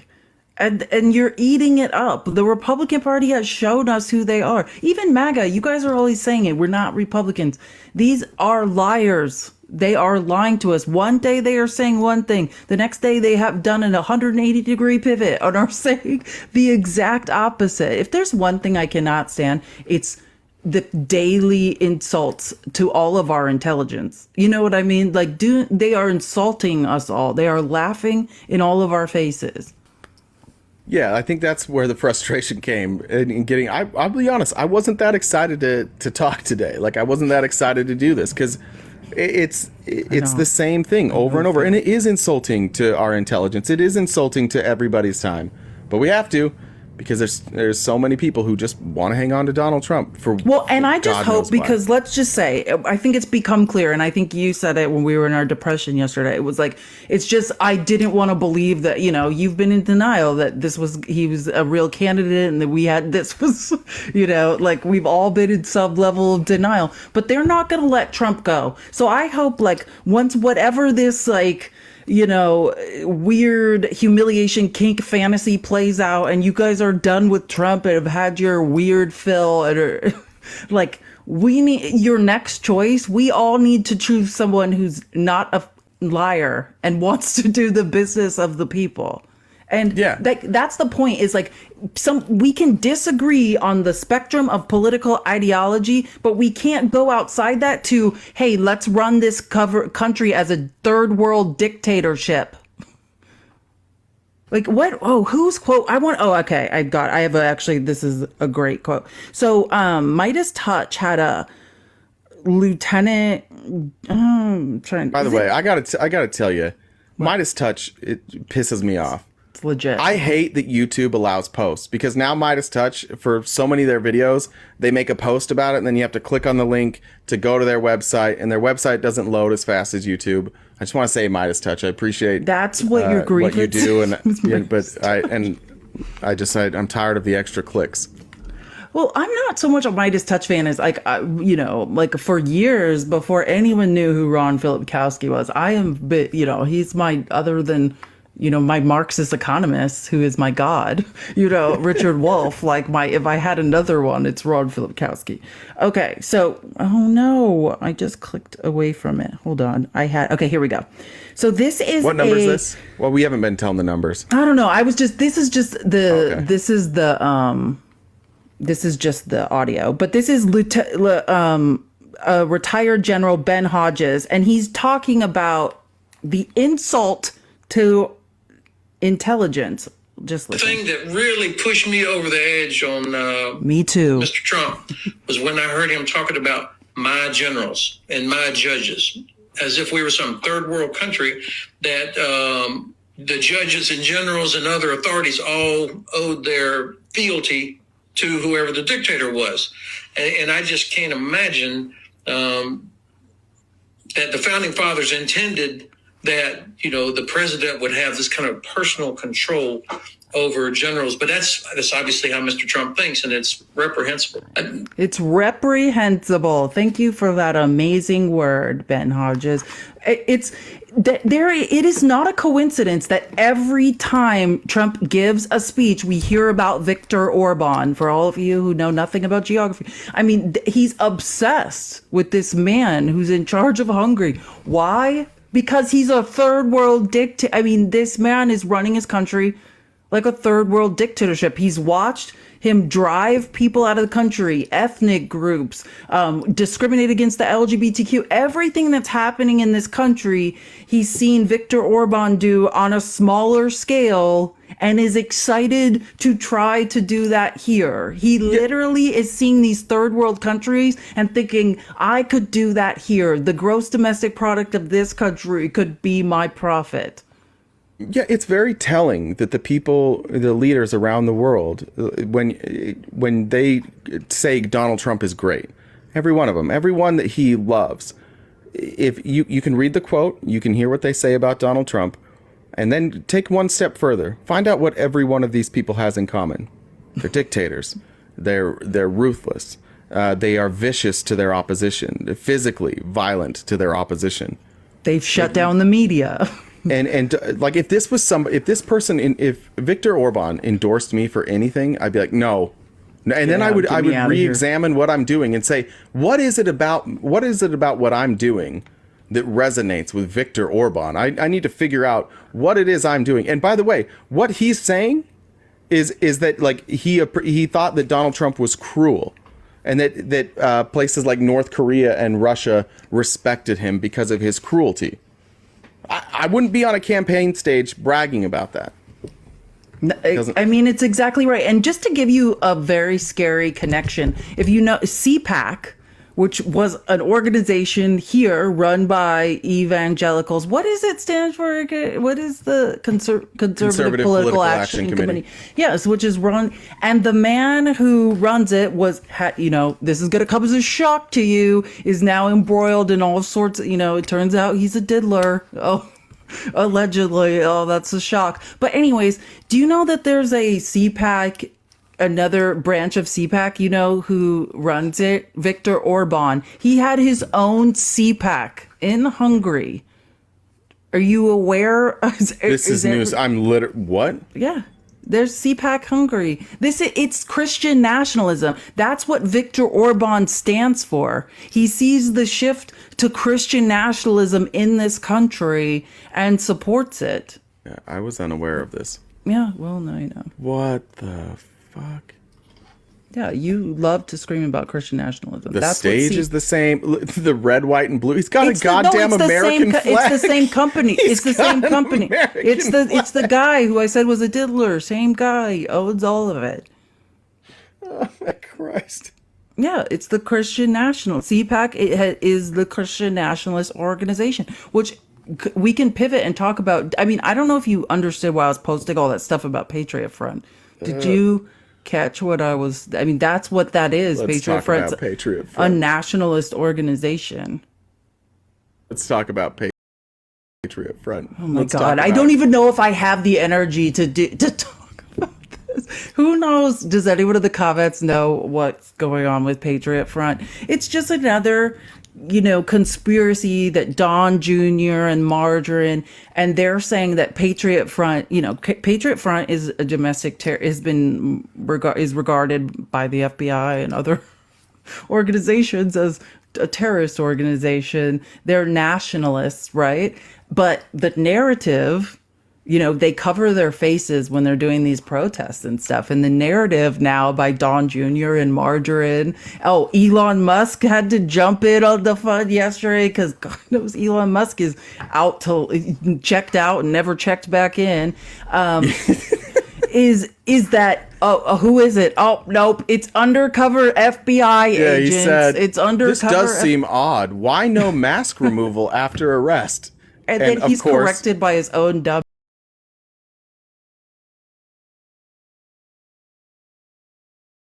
Musk is tweeting this out January 20th, 2024. The Spokesman, which is a newspaper in Spokane, I used to live there, posted their mugshots in 2022. Like Elon Musk, this guy that you guys love to trust, he's 2 years late on this shit. He's 2 years late on the conspiracy theory. I bet Elon Musk also has Google. Oh no, but it would gets Elon better Musk than dare just to Google it? No, this is what you guys all do. You see something and you share your thoughts because you think your thoughts matter. You think your thoughts are really, really good. And somewhere along the line, somebody has convinced you that when you see something, if you just choose not to believe it and you ask questions, but you don't look for the answers, that you're smart. Like, nobody cares what fucking answer, like what your question is. Nobody cares. Give us the answer. If you have a question, give us the answer and be like, this is why I got to this answer. But Republicans consistently, time after time, and Bushmaster, if you're still here, take a lesson, because this is what you do. You just ask the question and you stop. You think that there's no question, and it takes users on Twitter 12 seconds to be like, here's all their faces. By the way, here's a video of one of the leaders of Patriot Front with his mask off, explaining that they are not infiltrated by the feds. Did you see how Ed Krasenstein, who's kind of like, I mean, he's a Democrat, but he's like middle of the road and hangs out with other, big creators who would be more, I think, sympathetic to Trump. And he's also somebody who Elon respects and yeah, that's what I'm saying. So literally, so it takes the one person that Elon Musk will acknowledge, when he's talking, to be like, oh, well, here a reporter followed Patriot Front and got a video of their leader on the subway with his face off, with his mask off. Let me just play this, just explaining, hey, we're a nationalist group. You know what I mean? I mean, just explaining it. And Elon Musk was like, oh, I had no idea. Well, you could have also Googled this, Elon Musk. At any moment could have Googled this and just heard the same exact thing.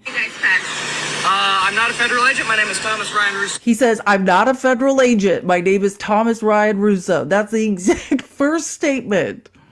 The group is funded internally. When we need to be funded, members pay their own way. The federal government doesn't like us. The FBI doesn't like us. If we were run by the feds, then we would be committing violence. We'd be setting up acts of terrorism, which is what the FBI does. But you saw here today, we walked past thousands, 10,000 pedestrians, right? We were here to cause violence. You think we would have laid a finger on somebody, but surely we didn't, right? If we were here to make people look bad, then why would we do so many charitable works, right? Why would we be so peaceful? Why would we care so much about American culture and heritage if we were just supposed to be some sort of cartoonish people look bad? It doesn't make any sense. The arguments fall flat. Conservatives, mostly it's conservatives, say that we're feds because it's an argument of convenience, because they don't have to be associated with us if we're not real. But the fact is, every day, every year, we're going to stay out here. We're going to keep doing demonstrations. We're going to keep making ourselves known in the public space, and they're going to have to come to terms with our ideology. Everybody is. Everybody's going to not have to have an opinion on Patriot Front as to whether they're real or not, but nationalism, patriotism as a political ideology, and they're going to have those answers when people start asking. If you were to vote... This is one of the scariest groups out there, calmly saying, no, we're not FBI, we're a nationalist group. I mean, look up there. I don't. By the way, it will hurt our life, but we're not going to get into what these people are up to. But it's terrifying. Oh yeah, and they absolutely they definitely violence. They've gone on and they've like defaced BLM or LGBTQ like pieces of art or monuments. Like they do that. But again, like these are 2024 schmazzies. It's the same platform, and their private communications have been leaked. We've seen they like behind the mask, and when the camera is off, these are just schmazzies. And when they stand in front of the camera, like they're confident enough to at least give you parts of what's true.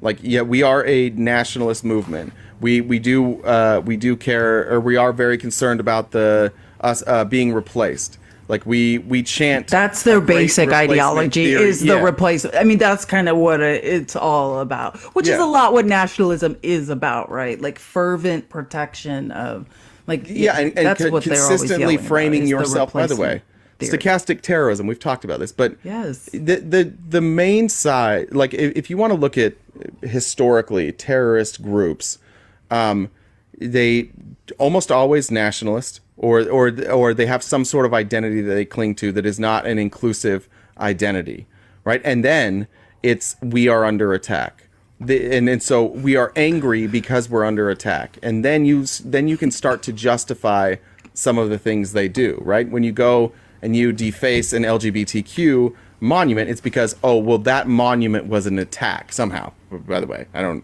And we need to get, like, it's the same Patriot thing Front. with the Make America Front, Great Again, the America First movement. You guys all think that you've had this epiphany and you're part of something groundbreaking. All of this has already happened. I recommend reading NYU professor Ruth Ben-Ghiat's book, Strong Man.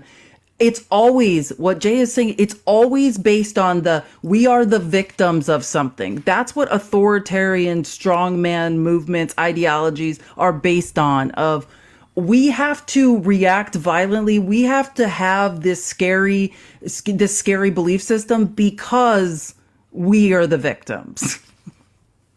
Their flag, regularly, most of the time, it's the Betsy Ross flag. They're not flying the American flag. Great. It's the Betsy Ross flag, which was 1777 or 78, a year or two after the country was formed, and it has just the 13 colonies. I wonder why. I wonder why they go back to that era. I wonder what it is about that era, and being able to judge people by their sex or their race. I wonder if any of that has to do with why they're carrying that flag.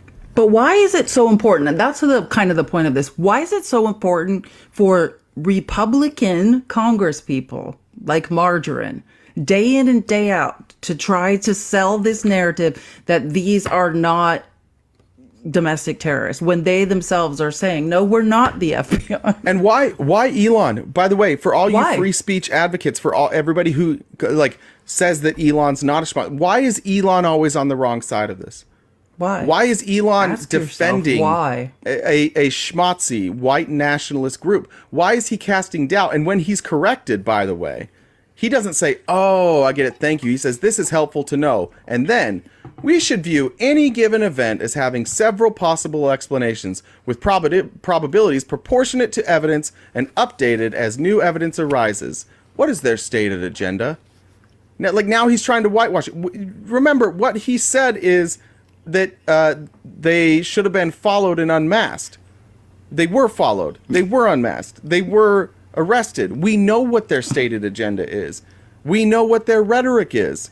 We know what they do. We know everything about these people, Elon Musk. You seem to be the only one that doesn't know about them. So is Elon Musk stupid, or is Elon Musk a closeted white nationalist? Why are the Republicans in Congress trying desperately to convince people of a narrative that these people themselves are saying, no, we're not the FBI. That's not what we're doing here. Why is Marjorie Taylor Greene? Why does Tommy Tuberville? Why did he give that speech and say, oh, why wouldn't we let white nationalists in the army? They're just patriots.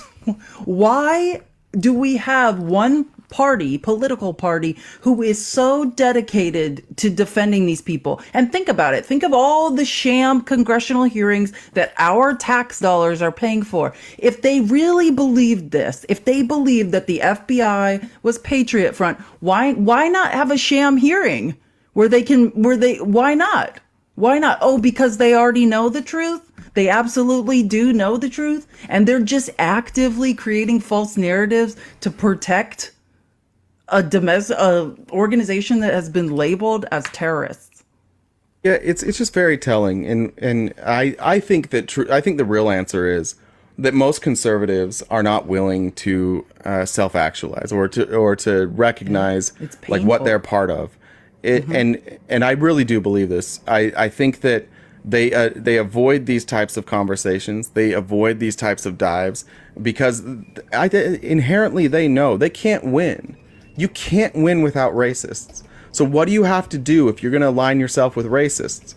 You have to soften them up. You have to make them look like victims, or you have to blame somebody else for radicalizing them, right?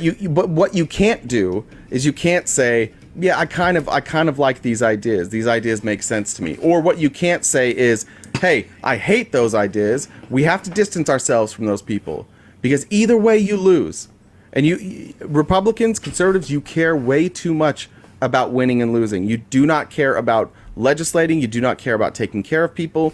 All you care is winning. And by the way, presidential elections, that's who you've become. You only care about presidential elections, and you lost the last one, and you're probably going to lose again. But to your own credit, or to your own demise, this is what's happening. This is what's happened to your party.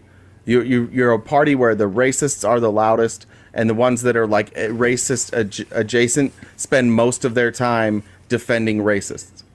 There's no talk of like how to solve any of this. And if you won't hold that line now, then the moderates, the sane ones, are being forced out of the party. Like, that's, if there is one good thing, I don't even want to say that because it's hard to even go there, but the reckoning that's come within the Republican Party is that now I can make that distinction.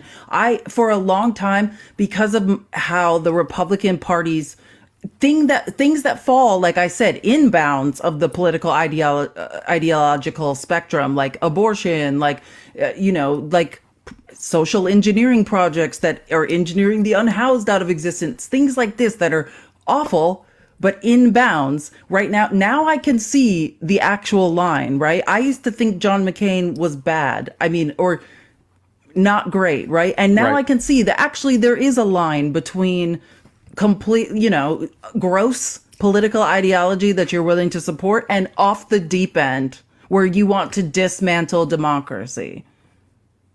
And again, it's just being led and fed nothing but fear propaganda for 7 straight years. And those who didn't want to play the game quit the game or got run out, just like you said. Like, that's why you're angry. Like, let's be honest. What could you possibly be so angry about right now? What could you honestly be this upset about? Are you this upset about the border? Are you this upset about the investigations into Donald Trump? Do these things really affect your life? Why are you that upset? Do any of you ever ask yourself that? Why am I this upset? Is this really hurting me? No, you're this upset because you've been told to be upset. And I recognize that, like, it's not like a letter that you get in the mail and says be upset and you make a choice to be upset. It's that you've been fed nothing but straight propaganda for 7 years. I guess almost 8 years now. It's just been a steady time flies when you're having fun. And propaganda is effective. Like, we've all seen videos that give us a vitriolic response. Like, I see videos sometimes, whether it's political or otherwise, that make me mad, right? And then sometimes I'll dig in and I'll find out that, like, the context was missing and I shouldn't have been that mad. But what happens is when you're just fed propaganda, and we know, like, look at Instagram, look at Facebook, look at TikTok, look at YouTube. What has taken over in the last 7 years? Short videos. Yeah. A minute, 2 minutes tops. Something that people can see quickly and move on from. And what works in a 1 minute video is emotion. What works in a 1 minute video is fear. Or I mean, you're not going to get, like, or like a really, really good, like feel good rage farming. That is the but what you're not going to get is a nuanced opinion. And so just remember, that's what you're being fed. You are the easiest people to condition if you feed yourself that nothing but that information. That's right or left. If you are educated entirely by shorts or things you see on Instagram and Facebook, they're pushing shorts on purpose. There's a reason for that. If you don't finish watching a short and then find out what the full context is, somebody on some level is trying to influence you to feel something. That's the idea. And fear is so good. Fear is great job tapping, guys. Keep tapping. Let's see if we can get to 315K. Thank you. And what we need to all be critically thinking about it and looking for is nuance, right? Like I just read in passing, someone just wrote, open borders will make Biden lose. What a Republican take, right? Because we do have an immigration crisis, but the answer to that is much more nuanced, right? We cannot close the borders because our economy will crash, right? We have 11 million jobs right now that aren't filled. And then we have 10 million people doing jobs that if we had a mass deportation would be unfilled. It would affect our economy. Are the borders open right now? No, they absolutely are not. But the Republicans, you guys are the reason that everyone thinks they are. Congratulations for selling that narrative to all the people that every day you guys are inviting to come here. So whenever you guys are upset about people thinking the borders are wide open, I want you to turn that finger, don't point at us, turn that finger back at yourself.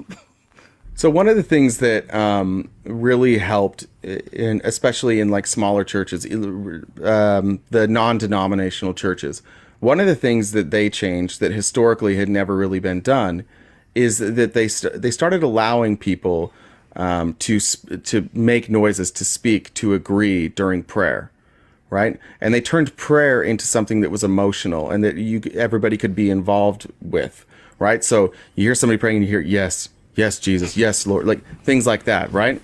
That type of propaganda is effective because it makes everybody continue to pay attention to what the person's saying, but also to be engaged. Now, the same shit that you just said there, open borders will cause Biden to lose. There's two parts there. You want Biden to lose, and what's going to cause it? Open borders. And what happens when you say that in front of a group of Republicans? Oh, yeah, yep, I agree. Absolutely. 100%. 100%. Right? And what that does is it gives you this fake confidence that what you're saying must be true because other people are agreeing with you. That's why the catchphrases are effective. That's why when you come in here and you say things like that, you think like, oh, that was a smart thing to say. And the liberals in here are like, what the fuck are you talking about? It's because what you said was goddamn stupid. But what you're conditioned to, like Pavlov's dogs, is you're conditioned that when you say words in a certain order, that you get the reception that you want. And so that's why you wind up retreating into those echo chambers, is because you're not saying anything. You're not saying anything worth anybody responding to. You're just saying something that's like, all right, that's fucking weird. Nobody's saying anything about that was weird. But you're conditioned to get a response to that. So in order for you to get a response, now you have to go to your Republican buddies, whether it's on TikTok, whether it's Twitter, whether it's a text thread, and you say that, and they're like, hell yeah, brother. And you're like, yeah, I fucking knew it. And the truth is you're saying nothing all the time. But you just you got to get that validation somewhere. And so if you're going to say stupid shit, the only people that are going to validate stupid shit are stupid people. So you're being validated by other morons, and then you think that you're smart. And that's really what's happened here, is that people are allowed to say the dumbest things ever. And a whole group of people are like, that's smart, because you're all at Trump's rally together hearing him say it. And you think because you applaud, it was a good moment. It was something that was sensible. It's not. And the correct fix, and the correct fix for a border, it can't fit in a minute-long clip, right? It's a little more nuanced than that. It takes a little more research than that. Yeah, enough research to and know so you that guys give up on it. The border's not open. There's the first piece of research. It's not open. There's number one. But you guys are certainly informing everyone it is. All the people that you're terrified of coming here, you guys are engraving an invitation, writing it out to them, and mailing it to them. Every day, you guys continue telling based lies. Kelly said it's not rocket science. It's not rocket science. It's not science at all. It's just cult 101. How do you get the cult to stay together? Have them chant shit. Why do you think they sing at church? Why do you think in every cult you've ever seen there's mantras? Why do you think there's writings? Why do you think there's like writings from a leader that everybody reads and tries to get meaning from? Why? Because it's emotion. It's emotion and repetition. And creating repetition, if you have repetition that creates emotion, you are well on your way to running a really good cult. You're going to make some money. If you can get people to speak in catchphrases and ignore reality and just know that when reality confronts them, they can just say a dumbass catchphrase and get away with it, you are well on your way to a very, very good cult. And if you're the person that speaks in catchphrases, you're probably in a cult. Just some sort of cult. If your knowledge is catchphrases, you're in a cult. But everybody from the outside can see this, just so you know. Like you're the people that everybody on the outside is like, I wish we could do something about it, but they're just gone. Well, think about it too. And the if rest you of talk the to world MAGA, knows you're crazy. they're like Trump saying the stuff that no one says. Or I always hear, well, other politicians don't speak to us. Like we don't even know what they're talking about. Yeah, because the truth is the answer to our immigration issue it's a little more complex than they're poisoning the blood. Sorry to disappoint you, right? Sorry, that's a big disappointment for all you guys. But we need to provide a path for work visas because it's good for our economy. Now, is it good for our economy if our asylum rules, if 4 to 5 billion people around the world can show up here and claim asylum? Can we support that? No. So the answer and the way we need to fix the immigration, it's not as fun. It's not as flashy. It's not as bigoted and racist as they're poisoning the blood. We're going to build a wall. We learned from the immigration hearing that we taxpayers are spending millions upon millions of dollars because people are falling off the wall and injuring themselves while sneaking into this country. Now, we can't afford just millions of dollars because people are hurting themselves on the stupid wall. It's the worst solution ever. It will continue costing us millions of dollars. I'm just talking for the Band-Aids we have to pay for to patch people up when they fall off the wall. It's ridiculous. It's not a solution, but it sounds great. Build the wall. They're poisoning the blood. You guys love it. But that's rich coming from somebody who made half our audience's fingers bleed today because you demanded that they tap. Great job, guys. That politics were not meant to be fun because they're not, right? They're real issues. It's not even politics, but legislating like this. It was never meant for giant rallies. Again, exactly. Look throughout history. What leaders had big rallies? Which ones? Was it the peaceful ones? Nope. Never. It's never the peaceful person that has giant rallies. It's like I don't know why you guys think that this is like the exception to how many rules do you have to be the exception to before you're like, all right, well maybe it's us. Like this is not it's not something that you're supposed to like. C-SPAN is politics. Do you guys watch C-SPAN? No, you don't. Do they have crowds? Like do they get big ratings? No, they don't, because the actual work of legislating is difficult, it's tedious, and it's boring. So of course, like the people who understand that aren't going to be fooled at a Trump rally, but the people who their whole lives haven't understood any of this, and they show up to a Trump rally, and they just assume because that guy apparently has billions of dollars, and there's other people there agreeing, you assume what he's saying is correct, and nobody ever spoke to us like this. Yeah, because you're fucking dumb. Nobody's going to spend the time to talk to you. Because if we talked to you and told you the truth, you would check out. You just get that glazed over look on your face and you check out. Politics isn't for you. This isn't your game. You shouldn't be involved in this. You should take a seat and let nerds do it. Like politics is a game for nerds. Stop fucking it up. It's not. We're tired of it. True. Tired of you guys being in the room with us. Stop it. We're trying to nerd out over here. Critical thinking isn't for everyone. Oh man, I'm spent. Guys, great job. Let's keep tapping. I know. You guys can do it. You guys. Do you have anything fun to finish on? I mean, we have many things. I mean, it depends on what your version of fun is. Yeah. Like, you know what I'm saying? But I mean, there's let me just Let's go. Let's just talk about Alina Habba getting roasted by the judge. Carrie Lake, Peter Carrie Navarro. Lake. Well, no, it's just I wanted to just say Peter Navarro might go to. Let me just Google. Is Peter Navarro getting sentenced, or is that what's happening? Is Peter Navarro going to go to jail? Do we have a sentencing? Yeah, they're looking for Carrie DOJ Lake, seeks 6-month prison term. he might go to jail for 6 months, which contempt Carrie of Lake Congress. is like a shittier Peter Navarro. Do you know what I mean? She's a less intelligent Peter Navarro. So she's very concerned with what happens to Peter Navarro, now that she's got a she's like Rudy Giuliani and Peter Navarro had like Republicans should love this because he didn't show up for a congressional subpoena. Don't you guys want I'm pretty sure Republicans want. Yeah, twice. He's going to jail for subpoena dodging. I don't know if he'll go to jail. Like, or DOJ is recommending that. Well, I don't think so, but Carrie Lake is scared. That's what I think. The only thing I was just going to say is Carrie Lake, is like, oh, Peter Navarro is a victim and it's so horrible because she's so scared. She's seen what happened to Rudy, right? She's watching what's happening. Why did Navarro reject we got to remember that too. Why did Navarro reject or ignore the congressional subpoena? He was told to by Donald Trump. Right? Yeah. He's testified to that he was told to use executive privilege, which makes was rejected. The courts rejected that. They were like, that's not a thing. But here's just one more body of somebody that's going to pay a bunch of money and potentially go to jail because they listened to Donald Trump. And again, this goes back to the last point. Stop listening to this fucking guy. He doesn't know what he's talking about. He throws you under the bus. Everybody keeps going to jail for him. Leaves you there.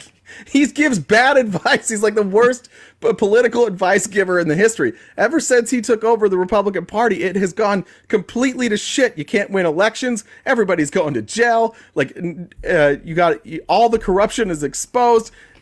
Everybody has gotten worse, and you're like, we got to keep doing it because Donald Trump will save us one day.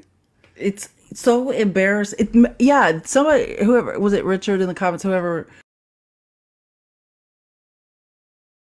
wrote that. Remember when he had people like Peter Navarro claiming executive immunity? Remember that delusion that who else tried that? Mike Pence, he had a bunch of people. It's embarrassing. Trump's not trying to defend himself because there's no defense. He has other people making ludicrous defenses as well. And I can't wait. But yeah, I just think it's funny because Carrie Lake is like, Peter Navarro's a victim and he's being railroaded. Carrie Lake is realizing she's either going to end up like Peter Navarro or like Rudy Giuliani owing 100, her defamation case is moving along. It's honestly amazing how well she has kept herself out of trouble. Well, has she been living at Mar-a-Lago this entire time? I don't know. Well, I mean, in the it was reported, Daily Beast, which they're usually pretty good at reporting what's going on at the Southern White House, as Trump tried to name it. Remember when he started calling it that? But yeah, that Trump got really annoyed with her, never leaving. She kind of just moved in there, which is so weird with her husband. She tried to move in and be Trump's wife with her and brought her whole husband along, which is so confusing.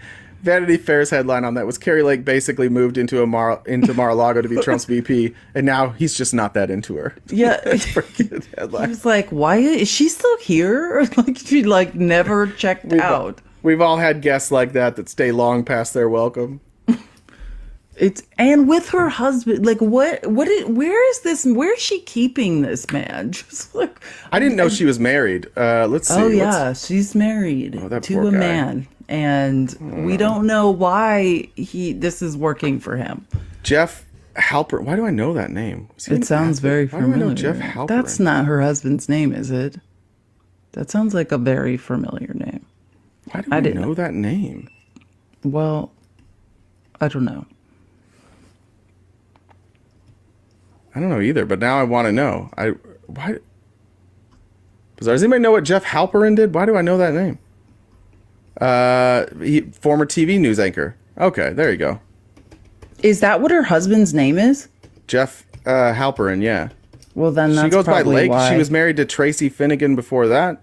So she just has always kept the name Lake? I guess as a Who news is anchor, Lake's that makes husband, sense. Jeff? How? Oh, okay. Not that great looking. Here we go. The politician who ran for governor. Okay, blah blah blah. Denying her. Lake began working. I thought this was about him. Okay, here we go. Jeff Halperin, Lake's husband of more than 20 years. They've been married 20 years. Has been a constant presence at his wife's side as she strives towards her political goals. They've been married since 19. They have 2 children named Ruby and Leo. Here's everything we know about Jake Halperin. I know why I know him. I've played Who is golf with it? him. Oh, you have? He was a professional hockey player, and there used to be. He was a professional. There's a course by my house. I've played He was in this nominated for an Emmy, it says. Oh no, this is Jeff Halpern. Okay, never mind. That's not her husband. I was like, that guy was cool. Never mind. That's Halpern. That makes much more sense. I have played with Jeff Halpern. Okay, I was like, I don't think he's a professional hockey player. So disappointed because that guy was so nice. I was like, this is amazing. How's he doing this? Okay, He's a videographer, cameraman, cinematographer. I just don't. He sets up her ring light for her every day. I wonder if behind the scenes, like he's like, walk it back, Carrie. You know what I mean? That's what I would love to know. If he's just like, because now this defamation suit, like she's potentially bankrupted him as well. Elephant ear. You missed it. You just had an elephant face. I'm muted. Thank you. Sorry about that. All right. Well, that's enough. I've had enough today. We'll start again tomorrow. Thank you guys. Madness. Thank you guys today. Listen, I hope you enjoyed the rants, and Felice and I will both try and be in a less ranty mood probably tomorrow. But no promises, because Donald Trump won't shut the fuck up about dumb things. And then there's more dummies that keep saying, like, yeah, that was smart. So what said you make a cute elephant? Aw, thank you. That's a Republican thing, but I appreciate Guys, that. thank you so much for sacrificing your digits. Let's ice, and we'll reconvene tomorrow and start all over again. That's right. Can't wait. See you guys tomorrow. Thanks, please. Bye, guys.